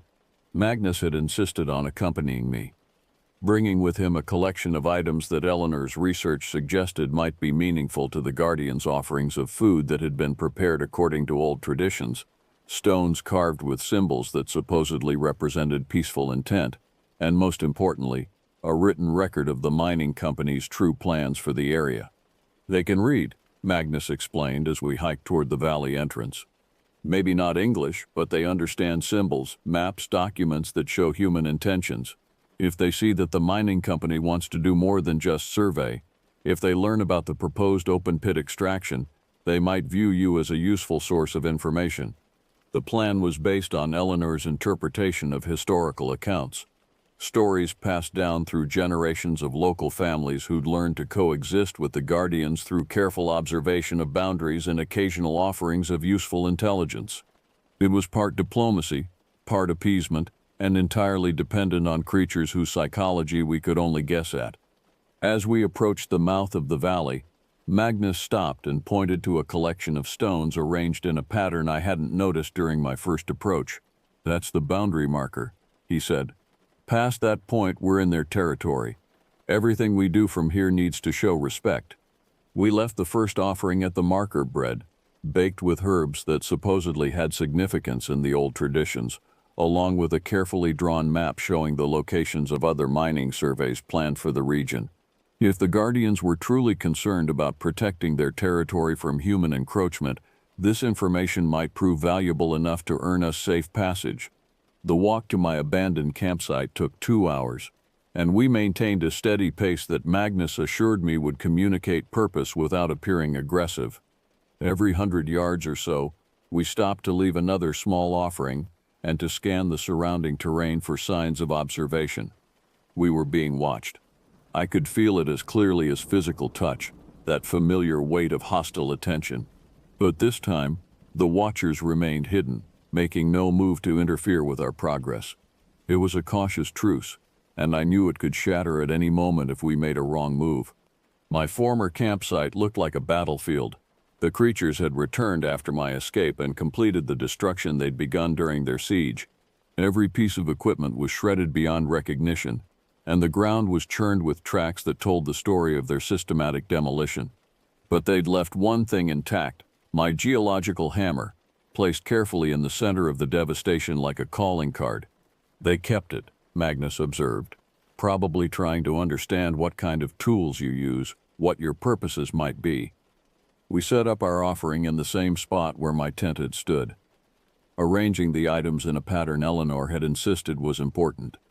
The food in the center, the maps and documents around the perimeter, and the carved stones forming a protective circle around the whole display.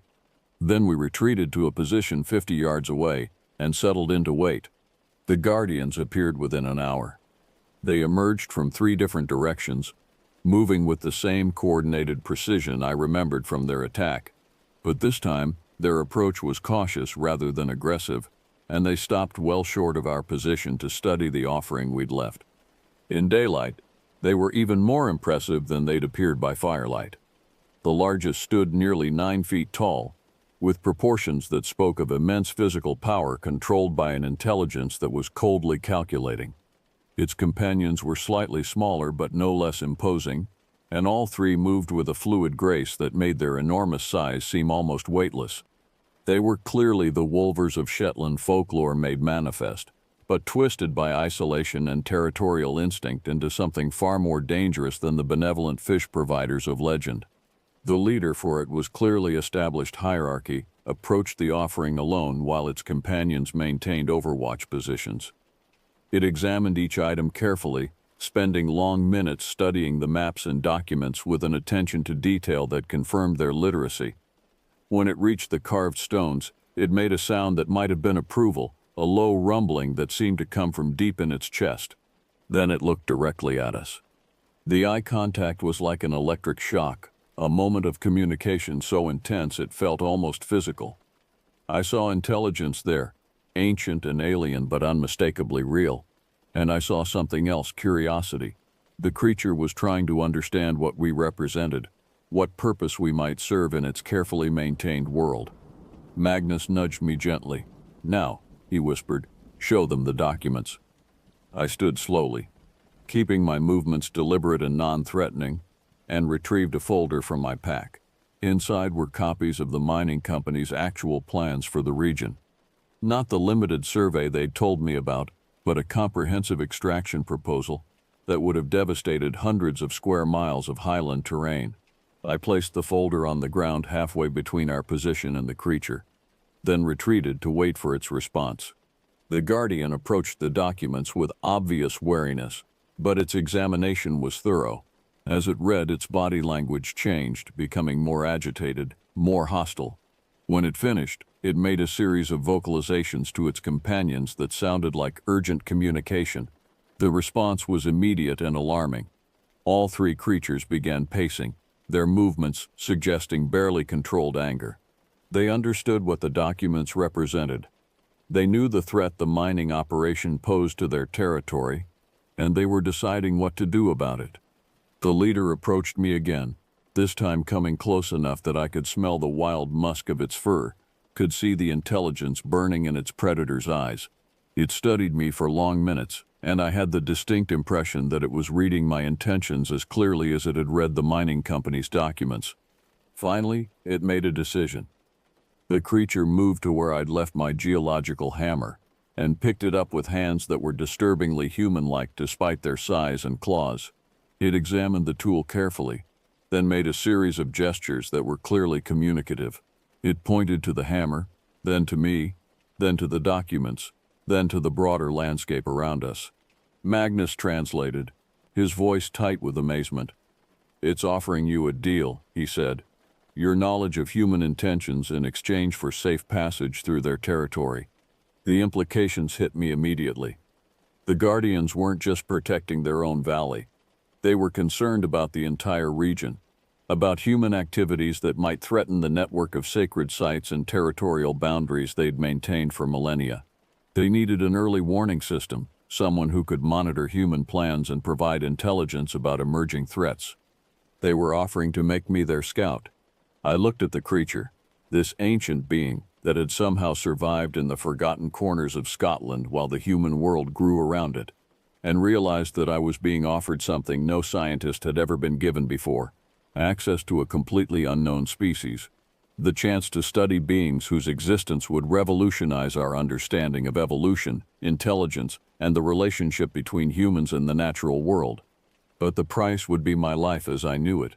Once I accepted this bargain, I would be bound to the Guardians in ways I couldn't fully understand, responsible for monitoring human activities across hundreds of square miles of highland territory. I would become a liaison between 2 species that had coexisted in tension for thousands of years. I reached out and took my hammer from the creature's hands, feeling the weight of the tool, and the weight of the decision it represented. The Guardian watched my movements with those ancient, intelligent eyes, waiting for my answer. "I accept," I said, and heard my voice echo across the valley like a vow. The creature made a sound that might have been satisfaction, then gestured toward the stone spiral that marked the center of their territory. Together we walked to that ancient marker, and the Guardian began to teach me the first lessons in a system of knowledge that predated human civilization. I learned their territorial boundaries, marked by stone cairns and carved symbols that were invisible to casual observers but unmistakable once you knew how to read them. I learned their seasonal patterns, the migrations between winter and summer territories that followed routes older than recorded history. And I learned their laws, the ancient codes that govern their relationship with the human world and define the limits of acceptable intrusion. Most importantly, I learned how to communicate with them, using a combination of gesture, symbol, and carefully modulated vocalizations that allowed for basic information exchange. It was a primitive language, but it was enough to serve as the foundation for our strange partnership. When Magnus and I finally left the valley, I carried with me more than just the memory of an extraordinary encounter. I carried responsibility for maintaining a balance that had existed since the first humans learned to fear the things that watched them from the shadows of the ancient world. The mining company's survey was never completed. I filed a report citing geological instability and recommended against any development in the region. It wasn't entirely a lie. The area was indeed unstable, though not in any way they would have understood. 3 months later, I established a small research station in Braemore, officially studying highland geology, but actually serving as an early warning system for threats to Guardian territory. It was a life I never could have imagined, but it was a life that mattered in ways that went far beyond personal satisfaction. Sometimes, late at night when the wind carries strange sounds across the moors, I think about the choice I made in that valley. I gave up the comfortable certainty of mainstream science for the uncertain privilege of protecting something that most of the world believes doesn't exist. But every time I see the Guardians moving through their ancient territory, still free, still hidden, still maintaining their watch over the sacred places, I know I made the right choice. Some ghosts, I've learned, are worth protecting, even when they're not ghosts at all.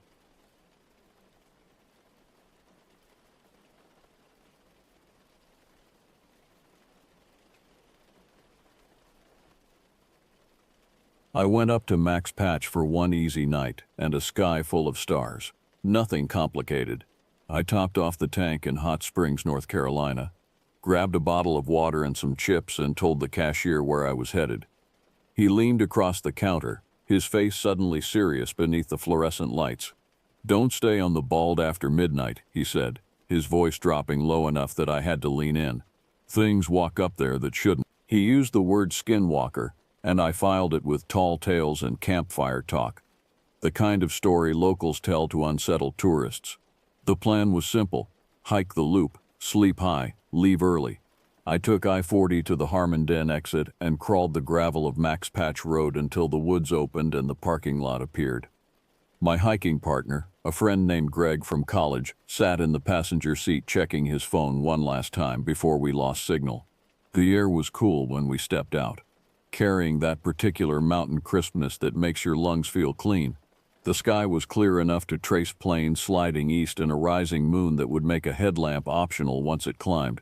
I signed the trail register at the board, noting only 3 other names from earlier in the day. I cinched my pack, feeling the familiar weight settle across my shoulders, and stepped out onto the mowed path that rings the bald, open ground in every direction. No cover, no tricks, just grass and sky, and the kind of exposure that feels liberating in daylight. Golden hour makes that hill look soft.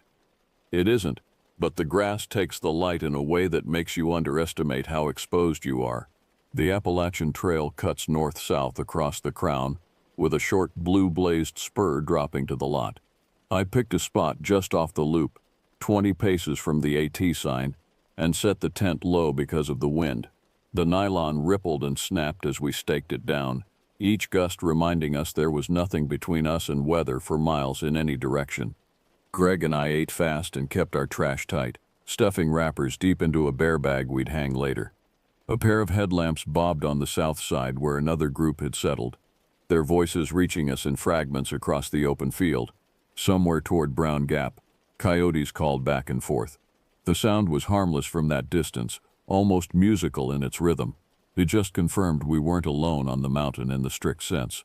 Nothing strange yet, just the mild tension of being on a wide-open hilltop with everything visible and no good place to disappear if you wanted to. The temperature dropped as the sun touched the ridgeline. I pulled on a fleece and sat on my sleeping pad, watching the light drain from the grass. That's when the feeling started, subtle at first, the sensation of being observed. Not the casual awareness of other campers, but something more focused, more patient. I told myself it was the openness playing tricks, the way exposure makes you hypersensitive to movement. I saw the figure when I stood to stretch. It was at the far edge of the field, perhaps 200 yards away, a dark cutout against the sky where the grass gives way to slope. I thought it was a post or trail marker until it shifted one shoulder. It didn't sway in the wind the way a person unconsciously does when standing still. It held so still I felt it before I understood it, the way you sense a spider on the wall before you actually see it. I lifted my headlamp and gave a quick blink, not to blind anyone, just to find out if they'd wave back or call out. Standard trail courtesy. The beam touched a pale oval where a face would be, but the distance made details impossible. What happened next made my stomach clench. The figure dropped to all fours in one smooth motion, like someone who'd practiced the movement 1,000 times, and slipped over the crest. No stumble, no scramble, no human awkwardness, just a controlled vanish that left no sound behind. Did you see that? Greg was standing now, his hand frozen halfway to his water bottle. We looked at each other and ran through the normal options: prank, animal, hiker messing around. But none of those fit how it moved. The speed was wrong. The fluidity was wrong. Most of all, the silence was wrong. We told ourselves it was a person keeping low out of the wind. Maybe someone who'd smoked too much and was being weird. That explanation didn't make sense, but it was easier than the alternatives. We needed it to make sense, so we forced it to. Night arrived clean and quick. The moon rose to a point where the whole bulb turned silver and shadows went sharp, each blade of grass casting its own thin line of darkness. Greg walked up the path about 50 yards to get a clearer look at the Milky Way, his silhouette small against the vast dome of stars. I stayed by the tent, tightening a strap that didn't need tightening, thinking about the long drive home in the morning and whether I'd stop for coffee in Hot Springs. When I swept my headlamp across the slope out of habit, something rose from the grass where the hill breaks. My breath caught. It stood too tall by a little, maybe 6.5 feet, and bent at the knees in a way I still can't diagram with normal anatomy. The joints seemed to hinge at the wrong angles, as if the bones inside didn't follow the standard human blueprint. The arms were long, hanging past where the hips should be. The shoulders were narrow, almost delicate, but the posture suggested strength held in check. The face looked thin and pulled tight over hard angles. The cheekbones too prominent, the jaw too narrow. The eyes reflected flat white in the light, like a deer's but without the liquid depth. No hint of color, no blink, no biological response to the sudden brightness. It was 10 feet away, well inside the cone of my lamp, close enough to show details I wish I hadn't seen, close enough that I could see its chest wasn't moving with breath. It spoke in Greg's voice, the timbre and rhythm perfect. "You're fine. Keep watching." I spun toward the path, my heart hammering so hard I could feel it in my throat. Greg was still behind me, 30 yards back, hands in his pockets, his face confused. "What?" he called. He'd heard it too. Same words, same cadence. The sound didn't come from him. It came from the thing standing 10 feet away, wearing his voice like a stolen coat. I shut off the lamp, my thumb fumbling with the switch. In the moonlight it was still there, a clear silhouette that didn't melt into the background once the beam was gone. Moonlight is supposed to soften things, blur edges, make identification difficult. Not this time. The figure remained crisp and defined, as if lit by stage lights. It tilted its head past what a neck should allow, rotating at least 45 degrees beyond normal range, and held it there, as if measuring an angle or studying a specimen. "Are you okay?" Greg called out, the standard hiker question for someone acting strange. "Do you need help?" It didn't answer. It took one step forward, the movement deliberate and measured, and then stopped in a stance I now think of as a test. Feet planted, weight balanced, ready to move in any direction. It wanted to see if we would break first, if we would run, or yell, or do something that would give it permission to change the rules. Every time I glanced down to adjust a strap or check my footing, I heard grass compress, a soft whisper of blades bending. Then when I looked up, it had covered another 2 or 3 yards. It never crossed a line while we watched it directly. It waited for small windows, a blink, a head turn, a moment of distraction, and took them with the efficiency of something that had done this many times before. The air seemed thicker now, harder to pull into my lungs. My hands trembled as I reached for the tent poles, not from cold, but from the kind of fear that starts in your gut and spreads outward until even your fingertips feel weak. Greg had moved back toward me without my noticing, his footsteps quick and light. "We need to leave," he said, his voice steady but strained. "Right now. We packed up the way you do when you can't afford to be meticulous. Sleeping bags shoved into stuff sacks without rolling them properly, poles half folded and held together with shaking fingers, tent bundled in a lumpy roll and lashed outside the pack with whatever cord came to hand first." My hands shook in a way I usually hide, but there wasn't time for pride or pretense. While we worked, it kept a 30-foot gap, pacing left when we shifted right, matching our speed in a way that felt practiced. There was no brush up there to blame for losing sight lines, no trees or rocks to create confusion. If we saw it, it saw us. If we moved, it adjusted. The grass was too short to hide anything, the moonlight too bright to claim shadows. This was happening in full view, witnessed and undeniable. It didn't lunge, didn't growl, didn't do any of the dramatic things you might expect from horror movies or campfire stories. It acted as if closing the distance wasn't the point. Staying even with us was, maintaining that exact gap, that precise radius of 30 feet.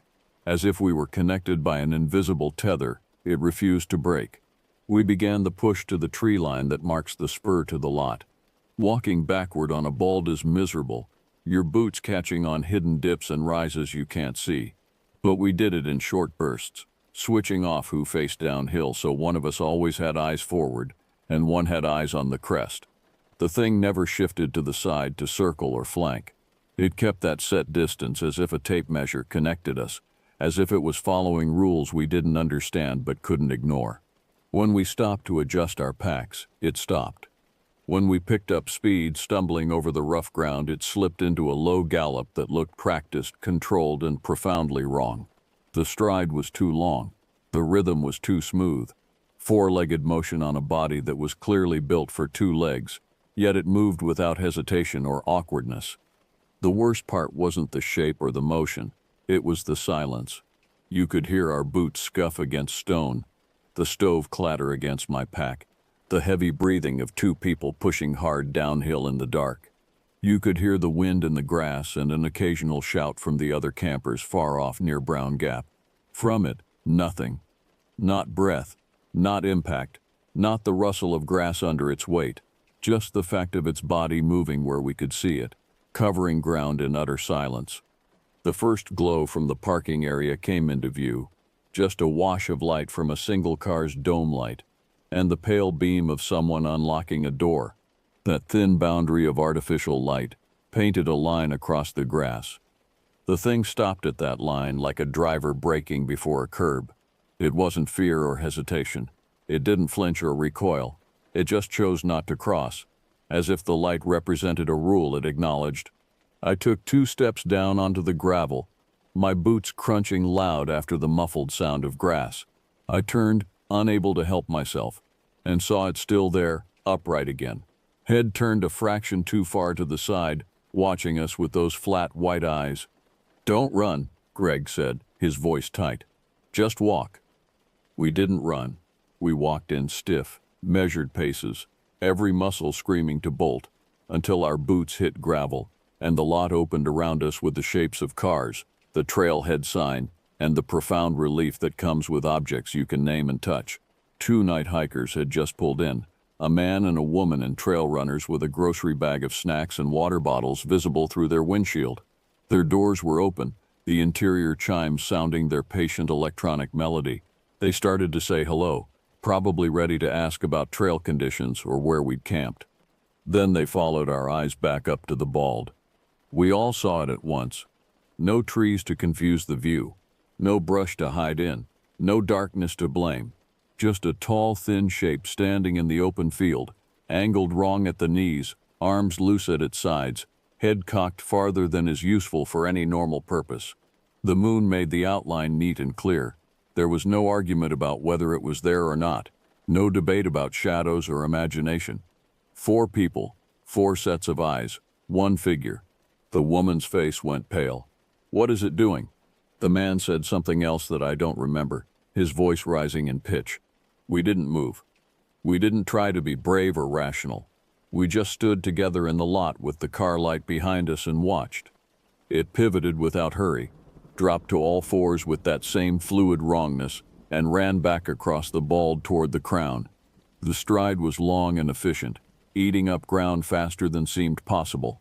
It covered 200 yards in maybe 15 seconds, and then it was a moving dot against the highest point, and then it slipped over the far side toward where the AT runs north into Tennessee.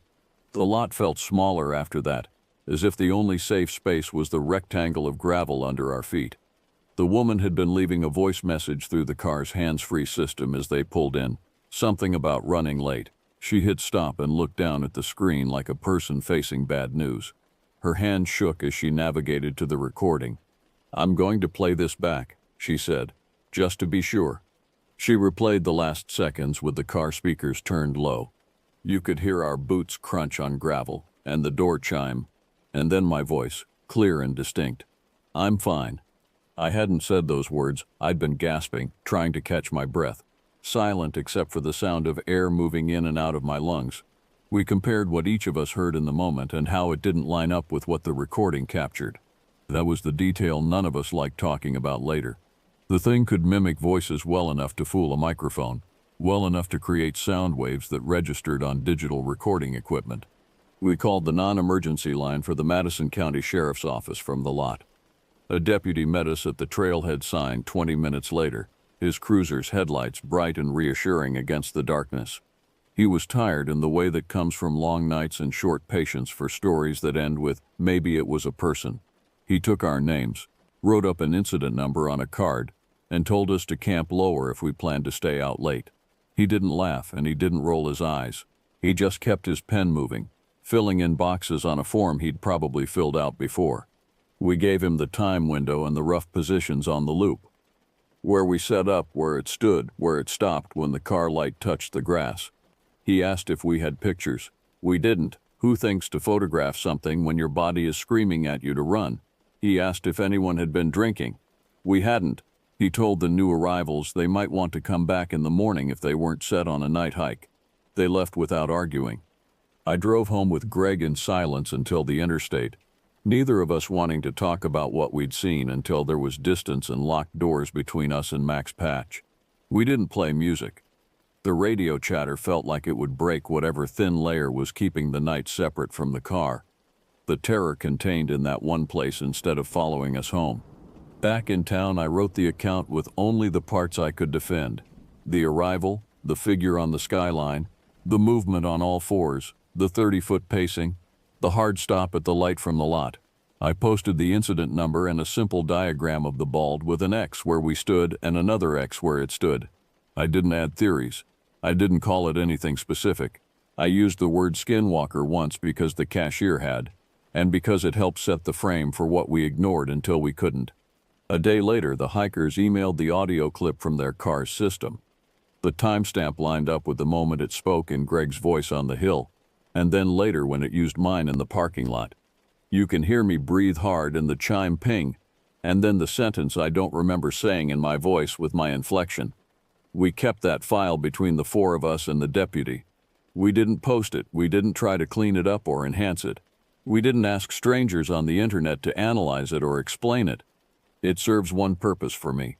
It confirms that the line between what you hear and what is actually said can be crossed by something that chooses to cross it.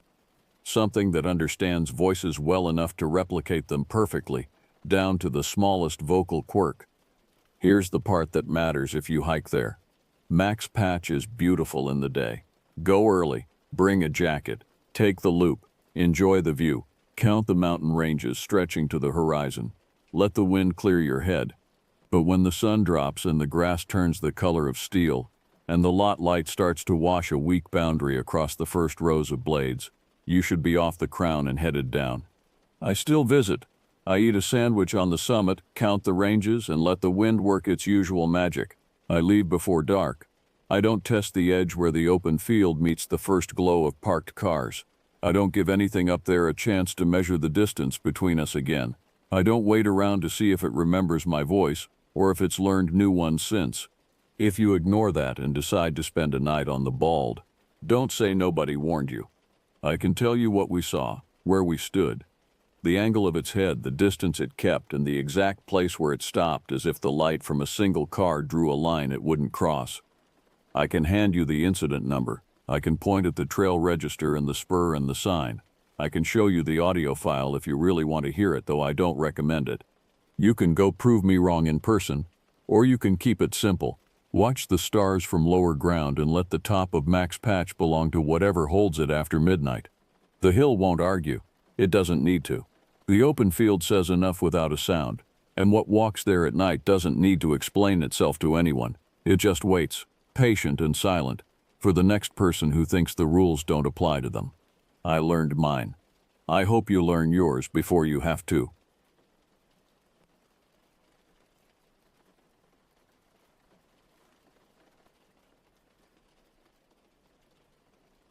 I need to say this up front so you understand I'm not spinning some campfire tale. I attended Northern Arizona University in the fall of 2022, and I used Walnut Canyon the way most students use a gym, except mine came with a view. The trail system sits close enough to campus that you can finish an afternoon class and still catch an hour of daylight on the rim. If you're from Flagstaff, you learn early to pack a headlamp and an extra layer. The temperature doesn't just drop when the sun goes down, it plummets, sometimes 20 degrees in under an hour. Late September that year, 4 of us decided to squeeze in the Island Trail Loop after our last Thursday class. We had maybe 90 minutes before the visitor center locked its gates for the night. I'd hiked that route at least a dozen times. I knew the paved sections, the metal staircases, the viewing platforms where tourists took photos of the cliff dwellings. I thought I also knew which informal side paths were just shortcuts worn in by locals, trails that reconnected to the official route within a few hundred feet. I was wrong about that. Wrong enough that I don't trust unmarked trails anymore, no matter how well-traveled they look. Our group was me, Jade, Liam, and Quinn. I'm the one who actually reads the trail maps and carries a compass I know how to use. Jade's the practical one.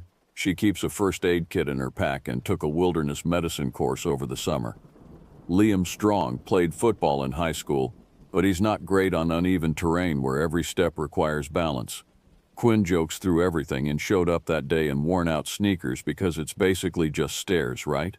We descended the island trail as the afternoon light turned amber. The metal steps rang under our boots. Other hikers were already heading up, making the final push before closure. We passed them with nods, and I felt that comfortable urgency you get when you're cutting it close but not actually worried. At the bottom, we walked the loop past the Sinagua cliff dwellings, stayed behind the protective barriers, and didn't linger. The shadows in the canyon were already thick and blue. When we climbed back up, breathing hard from the elevation and the pace, we reached the top of the staircase where the official trail curves right toward the visitor center. But to the left, there was a narrow footpath threading along the rim through low scrub and pale limestone shelves. The dirt looked packed and fresh, like 20 people had walked it that same day. It aimed in the general direction of the parking lot, cutting across maybe a quarter-mile of rimland instead of following the paved switchback. "That'll save us 10 minutes, I said, pointing. "It looks like it meets back up near the lot." Nobody questioned it. The sun had already slipped below the western rim, and the air had gone from warm to jacket cold in the span of 5 minutes. The path looked obvious enough. We started walking. For the first few minutes, the shortcut felt fine. We could still hear the distant hum of Interstate 40, that constant white noise you stop noticing when you live in Flagstaff. The rim up there is mostly exposed rock with clusters of juniper and small oaks just starting to turn gold. The path stayed clear, winding between boulders and staying about 15 feet back from the canyon's edge. Then we walked past something that made Quinn stop talking mid-sentence. Behind a waist-high limestone outcrop, sheltered from the path by about 10 feet, lay a deer.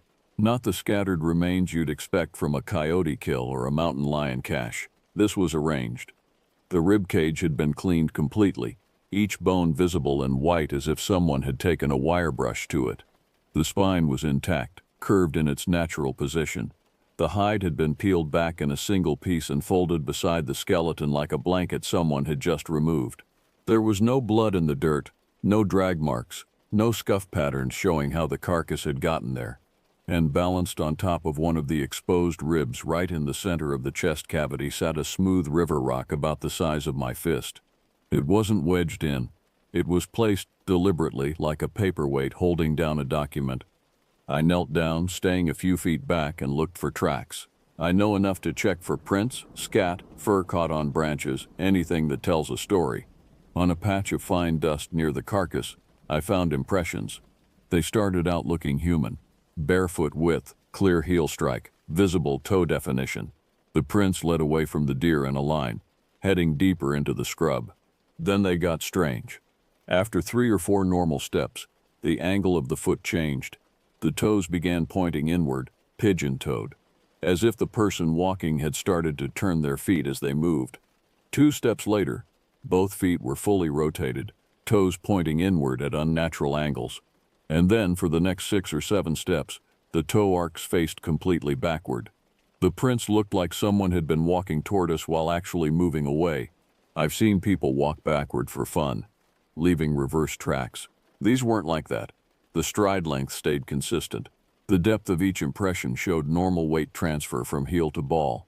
The spacing suggested a forward walking rhythm, not the shorter, cautious steps of someone moving in reverse. "This is a ranger thing," Liam said, his voice tight. "Some kind of cleanup or research project." I looked for boot treads, tire tracks, anything official. I saw nothing but those wrong-facing prints trailing off into the brush. "We need to keep moving," Jade said quietly. Her voice had that forced calm people use when they're trying not to spook a group. "We need to get back on the real trail." None of us touched the rock on the rib cage. We didn't photograph it. We just started walking again, faster than before, and closer together. About 50 yards past the deer, I started noticing the sound. It wasn't loud or dramatic. It was just that every time one of us took a step, something else took a step through the brush to our left. Same pace, same rhythm. When we paused to negotiate a tricky section of trail, it paused. When we sped up, it matched us. The timing was too precise to be coincidence, like a metronome clicking alongside us. I tried to get a clean look.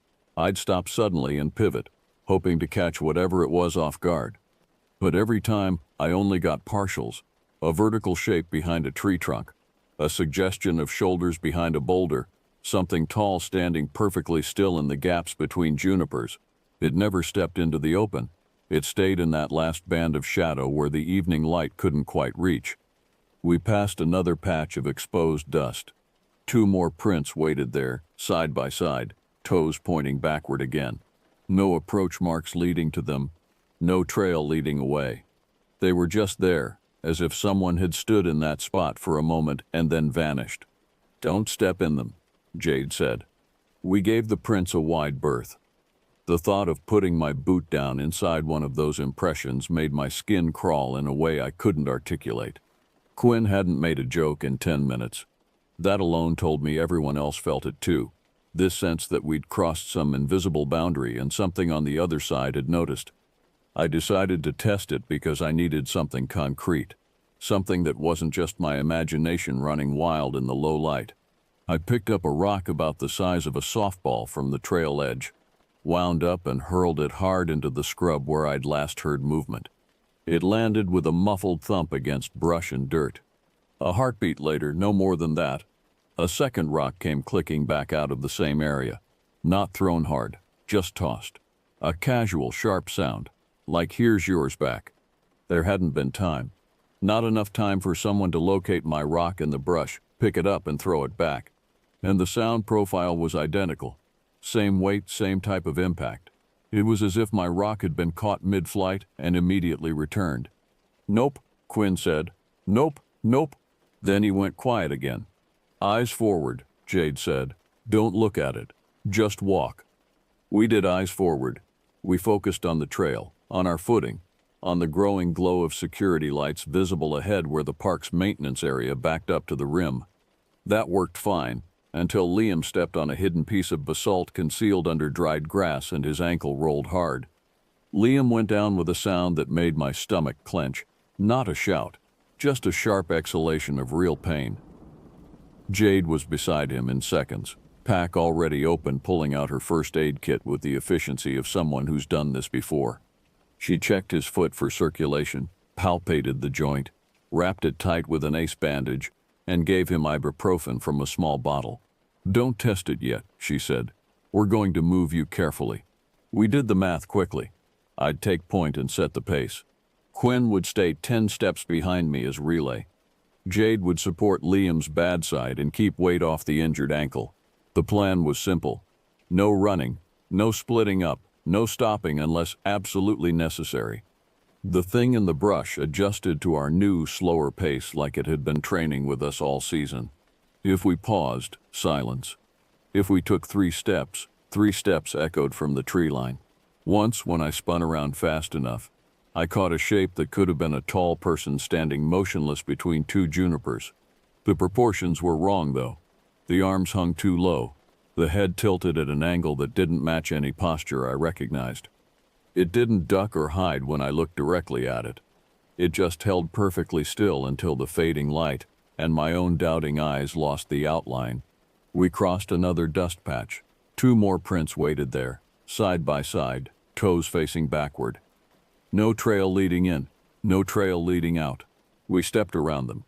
The maintenance area appeared ahead, surrounded by chain link fence topped with barbed wire.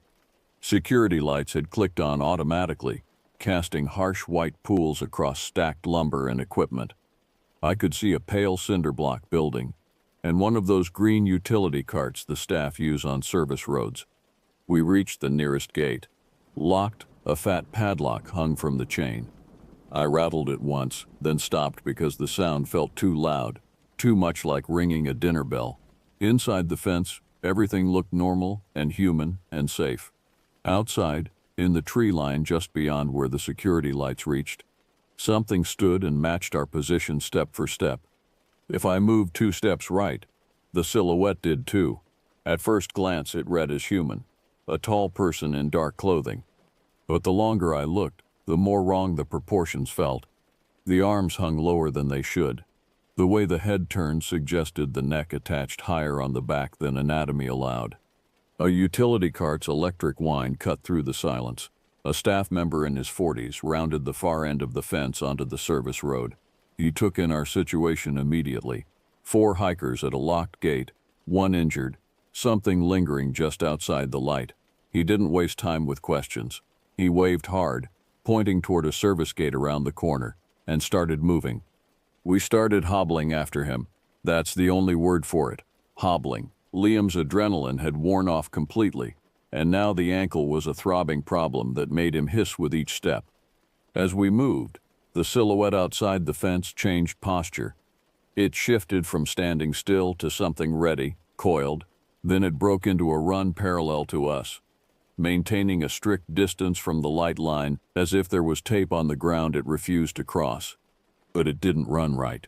The arm swing was off. The gait was too smooth, too effortless, eating ground in a way that looked strong without looking like it required any effort at all. It peeled off into the brush at the corner where the fence turned, disappearing. Liam lost it for a second, not screaming, but panic breathing in a way that made him sway. He dropped to one knee, hand on the ground. I lunged forward to grab his other arm. Something else got there first. I felt it before I saw it. A pressure on Liam's upper arm, a strong, steady push upward, like someone helping him stand, except the contact points were wrong. The grip had too much spread between the fingers. The touch was cold, and the strength was undeniable, leaving pressure marks I could see forming even in the bad light. Liam lurched upward as if hauled by an invisible handle. He stared at me with wide, broken eyes. I shook my head. I had no explanation to offer him. The maintenance worker met us at the service gate, keys already in hand. He opened it, waved us through, locked it behind us, and kept his voice low and steady, the way people who actually handle emergencies talk when they know how fast things can deteriorate. He didn't tell stories. He didn't lecture. He glanced at Liam's bandaged ankle, said, "Good work on that," and gestured toward his cart. "Get in." The only extra thing he did was point at the dust outside the fence as he swung the gate shut. 2 clean impressions marked the ground there, toes arcs pointing wrong again, facing back the way we'd come while the heels pointed toward us. "Don't cut that trail," he said. "People have been warned. Some things track you when you break the rules." That was it. No smile, no spooky tone, just a flat statement of fact. He drove us the back way to the parking lot, staying on service roads we didn't know existed. He parked beside the visitor center and watched while we got into our car. He kept watching until our headlights were on and we were pulling onto Walnut Canyon Road. He didn't wave. He didn't try to tell us more. I respect him for that. At home, Liam showered and sent a photo to our group chat, even though none of us had asked for one. He developed a bruise on his upper arm, forming in the distinct shape of a handprint, except the fingers were long bars of pressure that didn't match anyone in our group. Jade measured it against her own hand because that's who she is. Methodical, needing data. The finger spans were wrong, too wide, too long. The thumb placement was off. That bruise took nearly 3 weeks to fade, longer than it should have based on how deep the blood had pooled under his skin. His ankle healed faster. We went back the next day, not to that trail, to the visitor center, to ask casual questions about hours and closures in a normal, friendly way. The front desk staff told us the posted times reminded us to stay on marked trails and mentioned that rangers do occasional patrols but can't cover every area. We didn't mention the deer. I don't know why. Maybe because saying it out loud would have made it sound like we were telling a story for attention. None of us wanted that. We hiked the official route that day. We didn't take shortcuts, even the ones that obviously just cut off a gentle curve and rejoined the main trail 20 yards later. We didn't see anything unusual. The wind made normal grass sounds. Our boots scuffed rock like boots should. The only other people we encountered were a retired couple from Iowa who asked where the restrooms were. It was just a park again, but Liam kept that ace bandage in his truck afterward. Quinn bought real hiking boots. Jade started carrying 2 headlamps so she could loan one out if needed, and I stopped cutting trails anywhere, even when I'm absolutely certain they just reconnect around a single tree. I know the erosion argument for staying on marked paths, and I believed it before. But now I follow the rules because they seem designed to keep something else from noticing you. Call that superstition if you want. I call it risk management. I've thrown rocks in the woods dozens of times before and since. I've never had one thrown back from the same spot, same weight, same sound in the same second. I've seen animal tracks that looked strange due to erosion or overlay. I've never seen footprints with toes facing backward that couldn't be explained by someone literally walking in reverse. I've helped friends up off the ground more times than I can count. I have never felt a stranger's hand reach them before mine did. I don't use certain words lightly, and I won't pretend to understand what they mean to people whose traditions and knowledge systems aren't mine.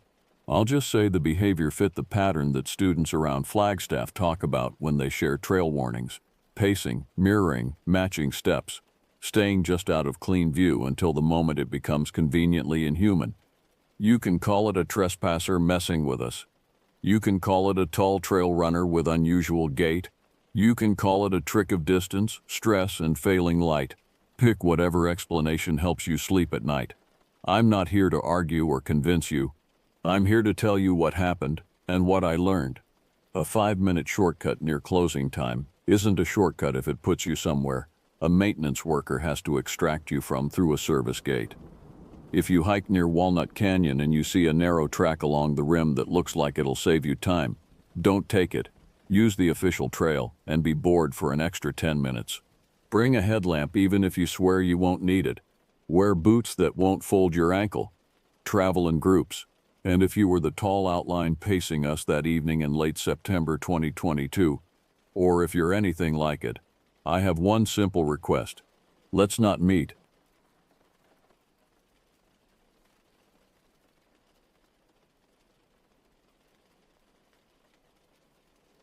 I became a park ranger after my nervous breakdown, thinking nature would heal me. But nature has its own kinds of madness.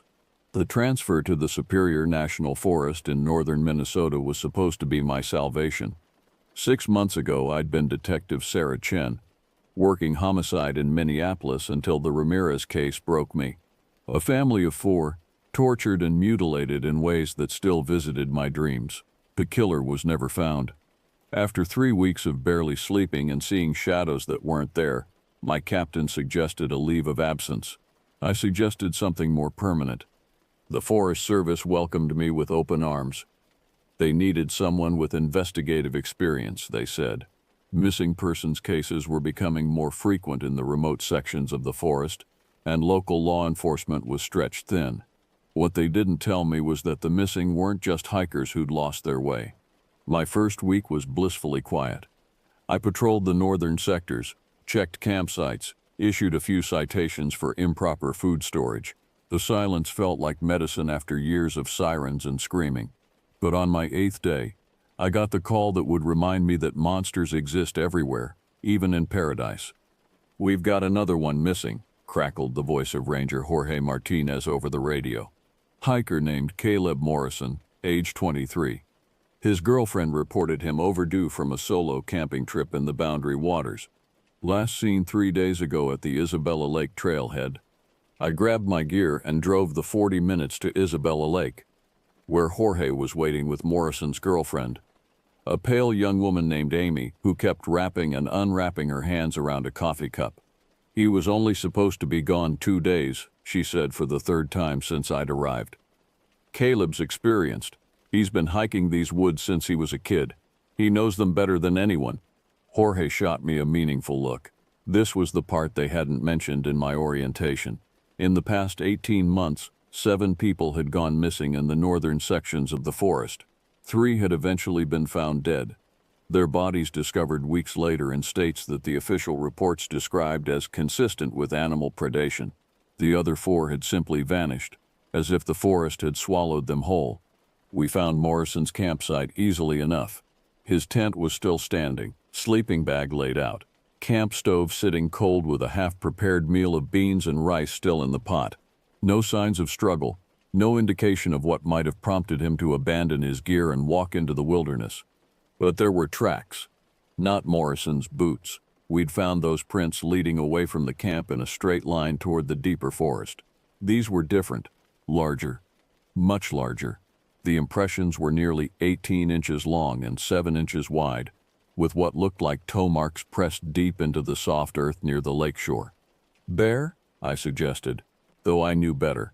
I'd seen bear tracks.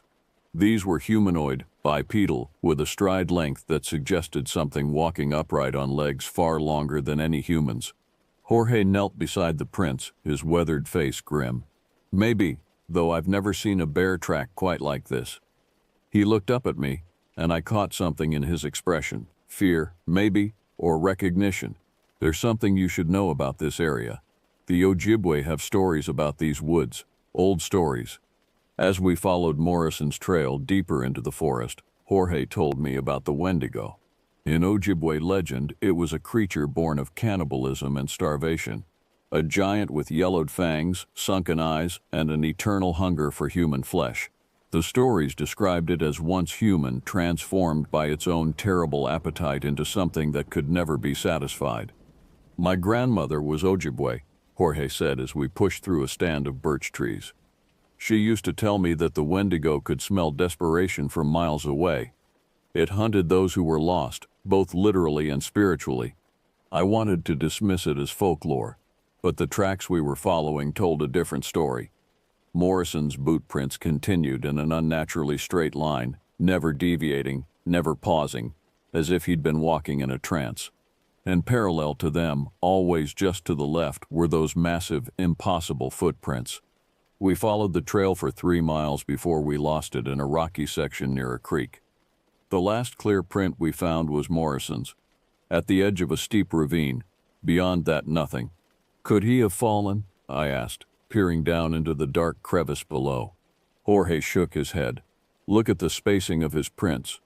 He wasn't stumbling or running. He was walking deliberately, like he knew exactly where he was going. We rappelled down into the ravine but found no sign of Morrison at the bottom. Just more of those enormous tracks, leading north toward the most remote section of the forest. That night, I lay awake in my cabin, staring at the photographs I'd taken of the prints. In my previous life, I would have run them through databases, looked for matches, built a profile of the person who'd made them. But these weren't human. The proportions were wrong, the size impossible. The toe marks suggested something with long clawed digits, and the depth of the impressions indicated a creature of enormous weight and size. I thought about calling this in to the FBI, to someone who might have resources I didn't. But what would I tell them? That I thought a legendary monster was stalking hikers in the Minnesota wilderness. That would be a quick way back to mandatory therapy and early retirement. The next morning brought news of another disappearance. Antonio Vasquez, a wildlife photographer from Duluth, had been reported missing by his editor when he failed to return from an assignment photographing moose in the Northern Territories. His rental car was found parked at a trail access point just 10 miles from where we'd lost Morrison's trail. This time, I went alone. Vasquez's equipment was scattered near his car. Expensive camera lenses, tripods, and film canisters strewn across the ground as if dropped in haste. But again, no signs of struggle. And again, those same massive tracks, this time leading away from the parking area toward a section of forest so remote it didn't even appear on some maps. I followed the trail for most of the day, documenting everything, taking photographs, trying to maintain some semblance of professional procedure, even as my understanding of reality continued to crumble.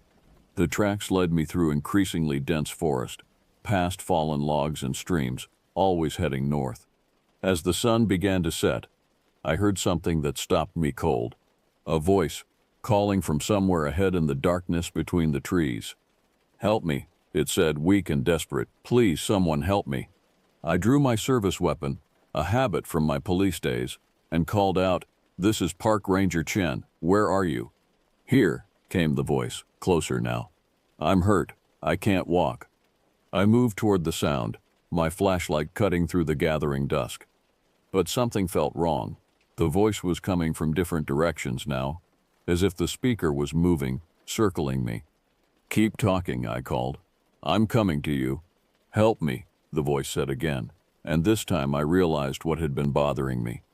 It was the same phrase, repeated exactly, with the same inflection, the same tone, like a recording being played back. I stopped walking. The forest around me was completely silent. No bird calls, no rustling leaves, no insect buzz, just that terrible expectant quiet that settles over a place where something unnatural is about to happen. "Help me," the voice said again, and now it was directly behind me. I spun around, flashlight beam sweeping across the trees, and saw it.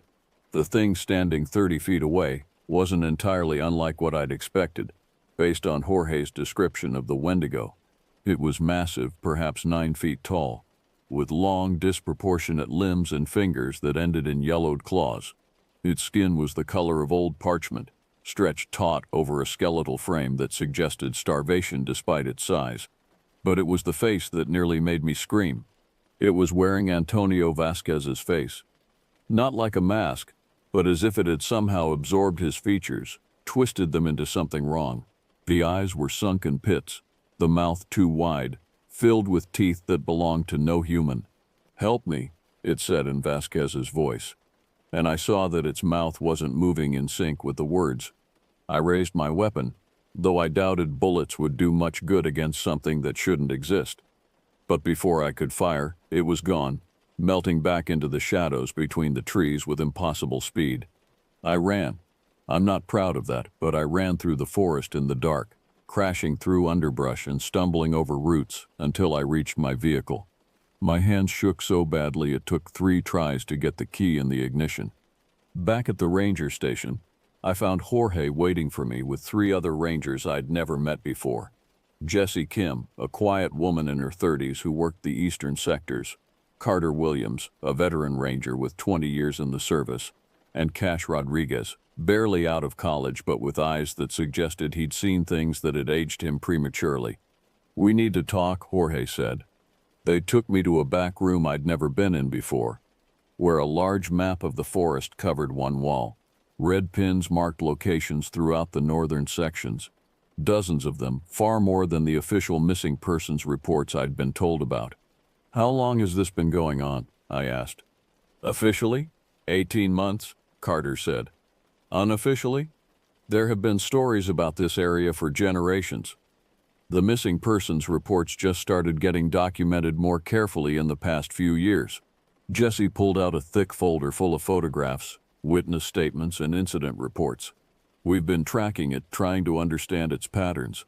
The thing you saw tonight, we call it the mimic. It seems to absorb something from its victims, some essence that lets it wear their voices, their faces. It's getting bolder," Cash added. "The disappearances used to be spread out over months. Now it's taking someone every few days." I looked at the photographs in Jessie's folder. Footprint casts, blurry trail camera footage, and witness sketches that all showed variations of the same impossible creature. "Why haven't you reported this? Why isn't the FBI involved, or wildlife services, or—" "We tried," Jorge interrupted.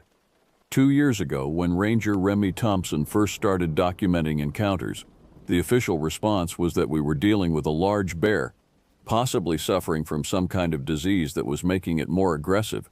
When Remy pushed back, insisted on a full investigation, he was quietly transferred to a desk job in Bismarck. Carter pointed to several pins on the map. "It has a territory, roughly 100 square miles in the most remote part of the forest. It doesn't seem to hunt outside that area, but anyone who enters—" He shrugged grimly. "We think it keeps them," Jessie said quietly. "The ones who disappear. There's a place deep in its territory where we think it takes them. We've never been able to get close enough to confirm, but—" She trailed off, pulling out a final photograph. This one was grainy, taken with a telephoto lens from a great distance. It showed a clearing in the forest where the trees formed an almost perfect circle. In the center were structures, not buildings exactly, but constructions of branches and bones and what might have been fabric. And scattered around these structures were shapes that looked disturbingly like human figures. "We think some of them are still alive," Cash said. "Trapped there, maybe being kept as food storage." The next morning, 2 more people went missing. Zane Foster and Omar Williams, college students from the University of Minnesota who'd been backpacking in the area, failed to check in with their families as planned. Their car was found at yet another trailhead, this one even closer to what the rangers had identified as the creature's core territory. "That's it," I said, studying the map. "We're not waiting for permission or backup. If there's a chance those kids are still alive, we have to try." Jorge looked skeptical. "Sarah, this thing has been hunting these woods for generations. It knows every tree, every stream, every hiding place. 5 rangers with hunting rifles aren't going to—" "6 rangers," interrupted a voice from the doorway. We turned to see Emerson Gray, the district supervisor, standing in the entrance to the room.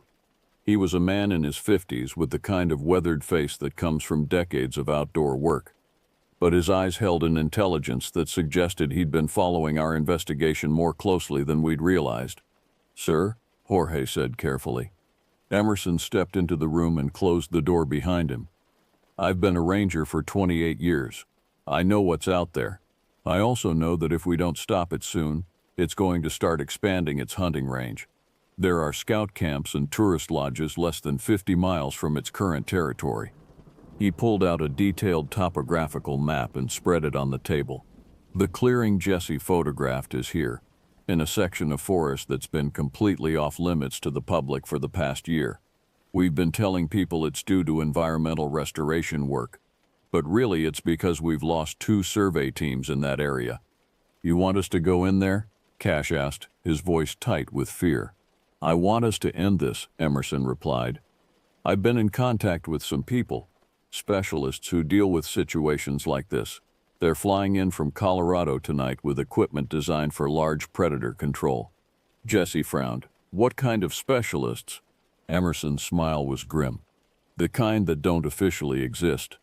The specialists turned out to be a 3-person team that arrived in an unmarked black SUV just after midnight. They called themselves hunters, and they carried equipment I'd never seen before. Rifles that looked more like science fiction props, ammunition that glowed faintly blue, and detection devices that they claimed could track cryptobiological entities by their electromagnetic signatures. The team leader was a woman named Dr. Sarah Voss, a former Army Rangers officer who now worked for what she described only as a private organization dedicated to managing anomalous wildlife situations. Her teammates Marcus and David were equally tight-lipped about their backgrounds, but their equipment and tactics suggested military training combined with something that went far beyond conventional wildlife management.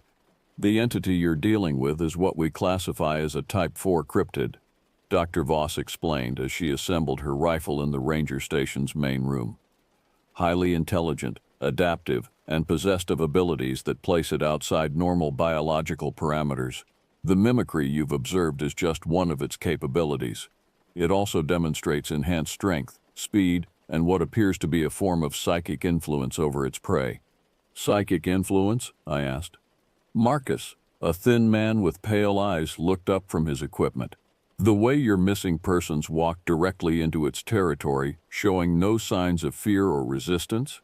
That's not normal human behavior. This thing can project some kind of mental compulsion, draw victims to it like a spider luring flies.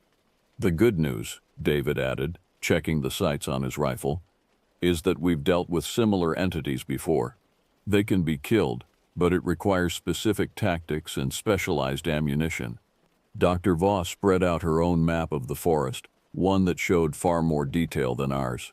We'll approach the Central Territory from 3 directions, creating a triangular containment pattern. The goal is to locate the missing persons and extract them while simultaneously driving the entity toward a predetermined kill zone. What if the people we're trying to rescue are already dead? Jorge asked. Then we make sure this thing doesn't claim any more victims, Dr. Voss replied coldly. We set out before dawn, moving through the forest in carefully coordinated teams. Jorge and I formed one unit, approaching from the southeast.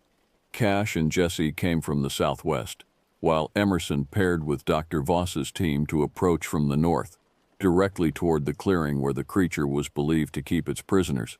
The forest felt different as we moved deeper into the creature's territory. The normal sounds of wildlife gradually faded, replaced by an oppressive silence that seemed to press against my eardrums. The trees grew more dense, their branches intertwining overhead to block out most of the morning sunlight. Even the air felt different, thicker, with a smell like rotting leaves and old meat. Movement ahead, Jorge whispered, pointing through the trees. I saw it too, a dark shape moving between the trunks about 50 yards ahead of us. It was roughly human-sized, but moved with an odd, stuttering gait that suggested injury. Survivor, I suggested, but even as I said it, I knew better. We approached carefully, weapons ready, until we were close enough to see clearly. It was Caleb Morrison, or what had been Caleb Morrison. He was walking in a slow circle around the base of a large oak tree, his movements mechanical and repetitive. His clothes were torn and filthy, his skin pale and waxy, but it was his eyes that confirmed my worst fears. They were completely white, rolled back in his head, and his mouth hung open as if he were screaming, though no sound came out. Jesus, Jorge breathed.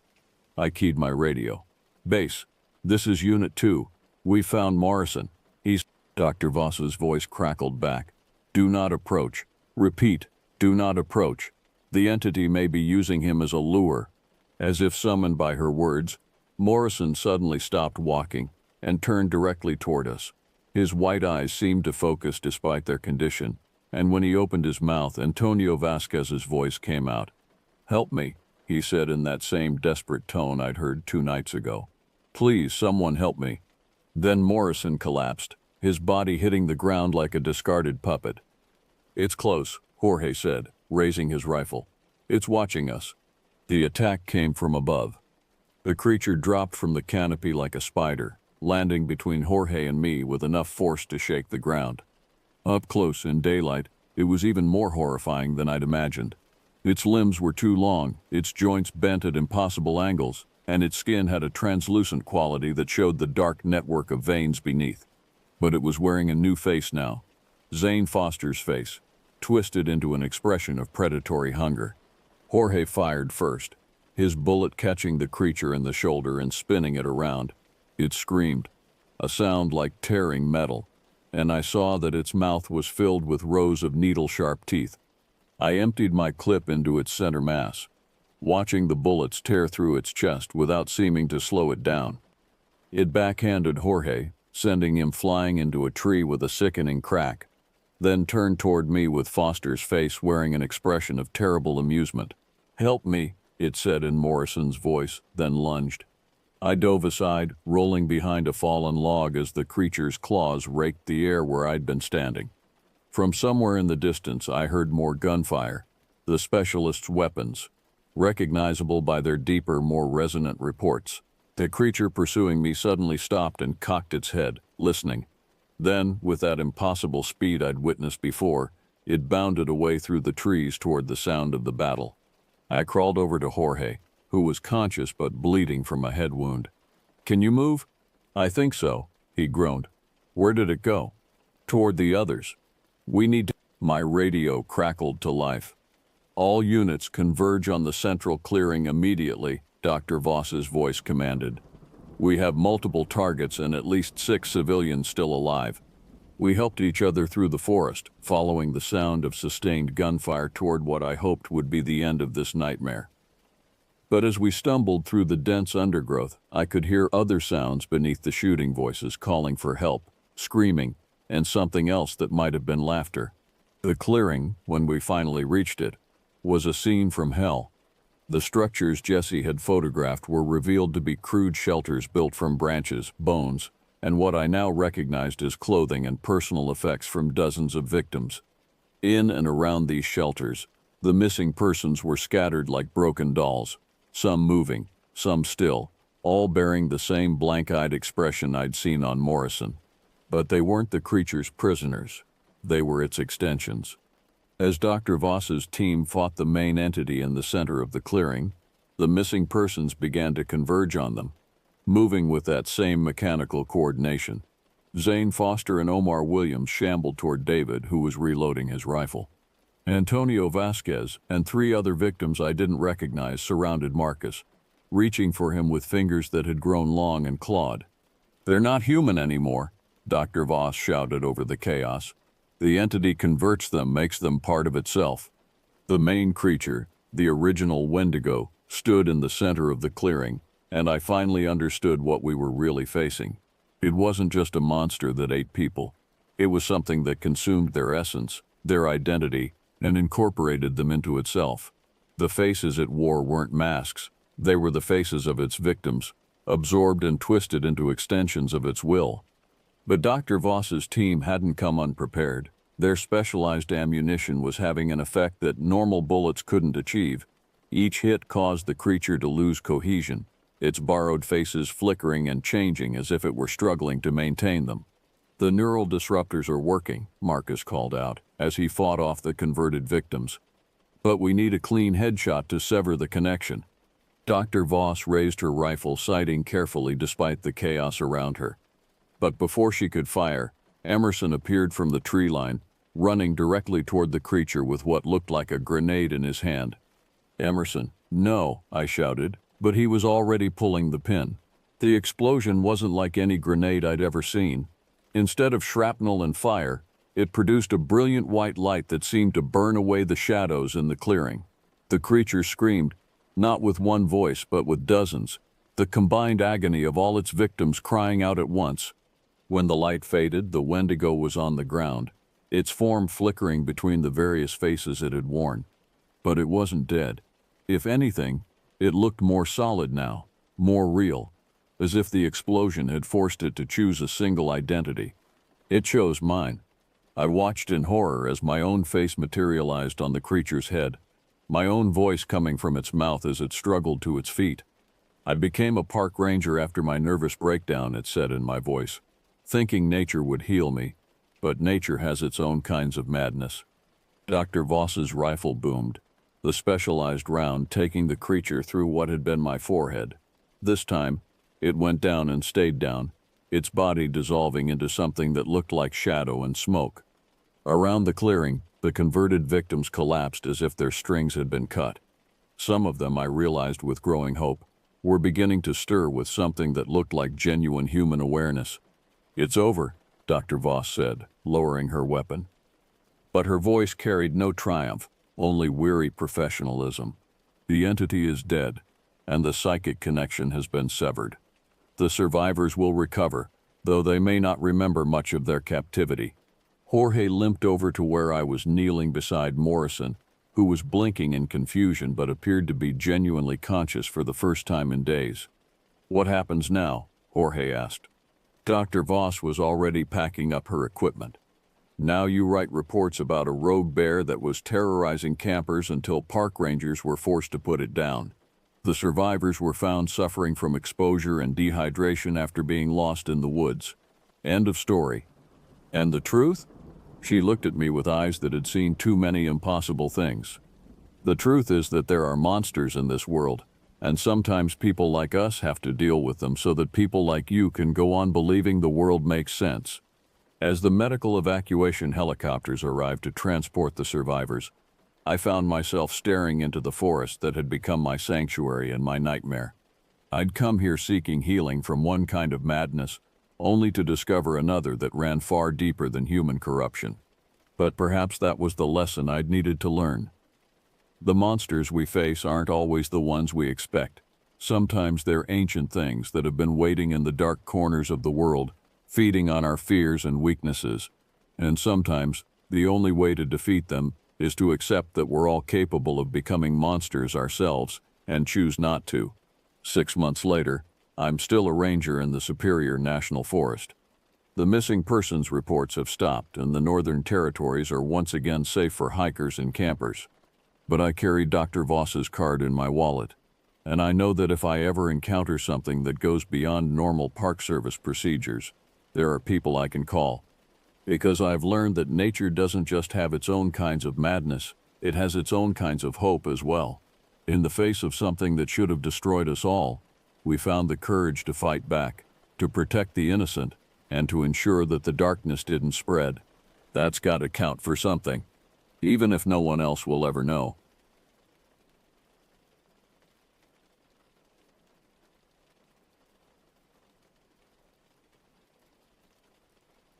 The moment I kicked in the trailer door, I saw the girl's wrist chained to the stove and the man standing over her with the bolt cutters.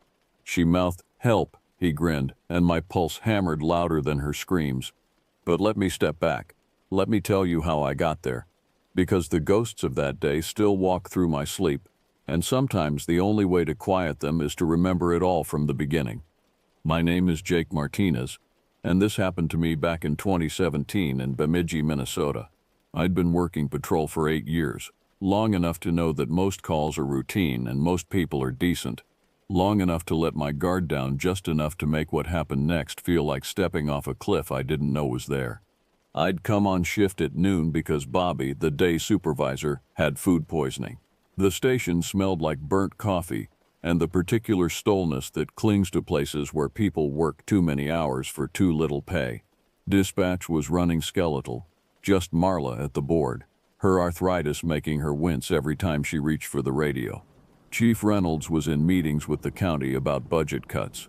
Again, small-town policing means you wear every hat: social worker, mediator, traffic cop, detective. Most days I liked the variety. Most days. At 1:30, Marla's voice crackled through my radio. Unit 32, we've got a dropped 911 call. Teenage voice, one word, please, then silence. I was parked outside Riverside Elementary, watching kids pour out for recess. Their laughter carried through my windshield, bright and uncomplicated. I keyed the mic. Unit 32, copy. Location? Cell tower ping puts it on Grant Lake Road. Rural route, lots of seasonal cabins. Grant Lake Road, a strip of gravel and jack pines 20 miles out, where the county ends and the wilderness begins, where people go to disappear, sometimes by choice. Any backup available? Static, then. Unit 18 is 30 minutes behind you. Snow's got the main road blocked with logging trucks, and they're waiting for a plow escort. Of course they were. February in Minnesota doesn't forgive mistakes. And I'd be going in alone. I pulled away from the school, watching the children shrink in my rearview mirror until they were just specks of color against the snow. The drive to Grant Lake Road gave me too much time to think. Dropped 911 calls came in two varieties: accidental pocket dials and genuine emergencies where someone got cut off. The single word "please" suggested the latter. But why just one word? Was the caller hiding?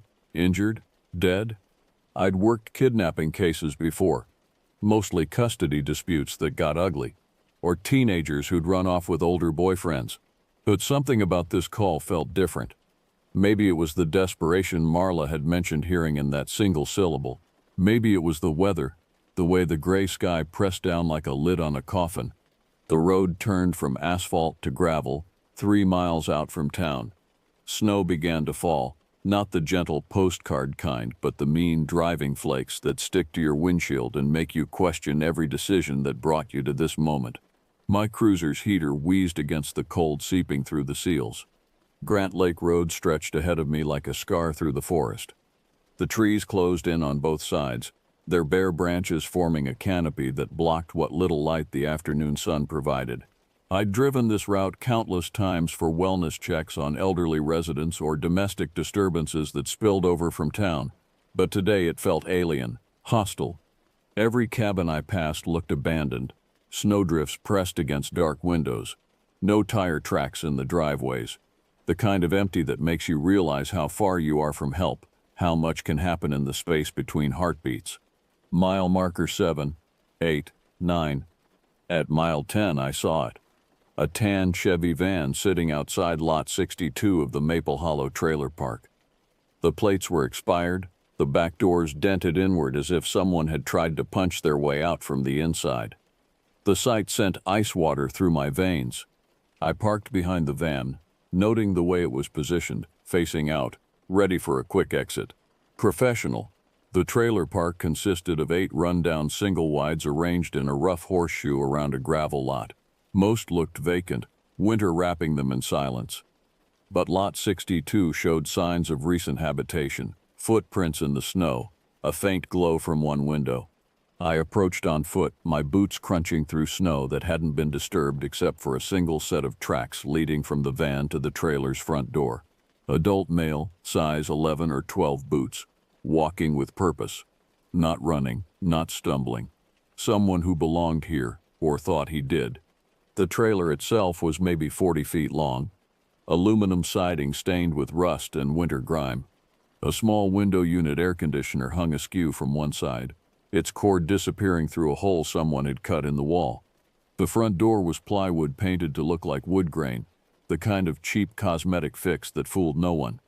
I knocked on the trailer skin, thin aluminum that hummed under my fist like a tuning fork. The sound seemed to echo forever in the stillness. No answer, though the TV inside murmured daytime talk, the kind of shows that filled empty hours with other people's problems. I keyed the mic.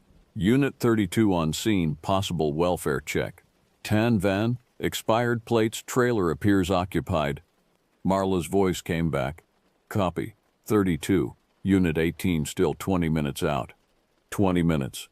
In police work, 20 minutes is eternity. 20 minutes is how long it takes for evidence to disappear, for victims to die, for perpetrators to vanish into the wilderness that surrounded us. I tried the doorknob, unlocked. This should have been my first warning. Nobody in rural Minnesota leaves their door unlocked in February, not unless they're expecting someone or they're not planning to be around long enough to worry about it. But adrenaline was singing in my ears now, drowning out the voice that told me to wait for backup. I drew my service weapon, a Glock 22 that felt heavier than usual in my grip. Training kicked in. Breath control, sight alignment, finger off the trigger until ready to fire. The basics that separate professionals from casualties. The door swung open on well-oiled hinges. And that's when the smell hit me. Metallic and sour, like a butcher's apron left in July sun. Like copper pennies soaked in spoiled milk. The smell of violence, of blood and terror, and things no human being should have to endure. I'd smelled it before, at car accidents and crime scenes, but never this concentrated, never this fresh. It was the smell of a predator's den, and I was about to walk into it. The trailer's interior was dark after the gray daylight outside. My eyes adjusted slowly, taking in details. A kitchenette to the right, a narrow hallway leading toward what I assumed was a bedroom, a living area with a television flickering blue light across furniture that had seen better decades. And there, in the kitchenette, I saw her. The girl, 14, maybe 15, with dark hair matted to her skull and eyes that had seen too much. Her left wrist was handcuffed to the burner grate of an old electric stove. Her right hand shook so hard the chain rattled against the metal, a sound like bones in a dice cup. She looked up at me with those eyes, brown, I realized, like my daughter's, and mouthed the single word, "Help." That's when I became aware of the man.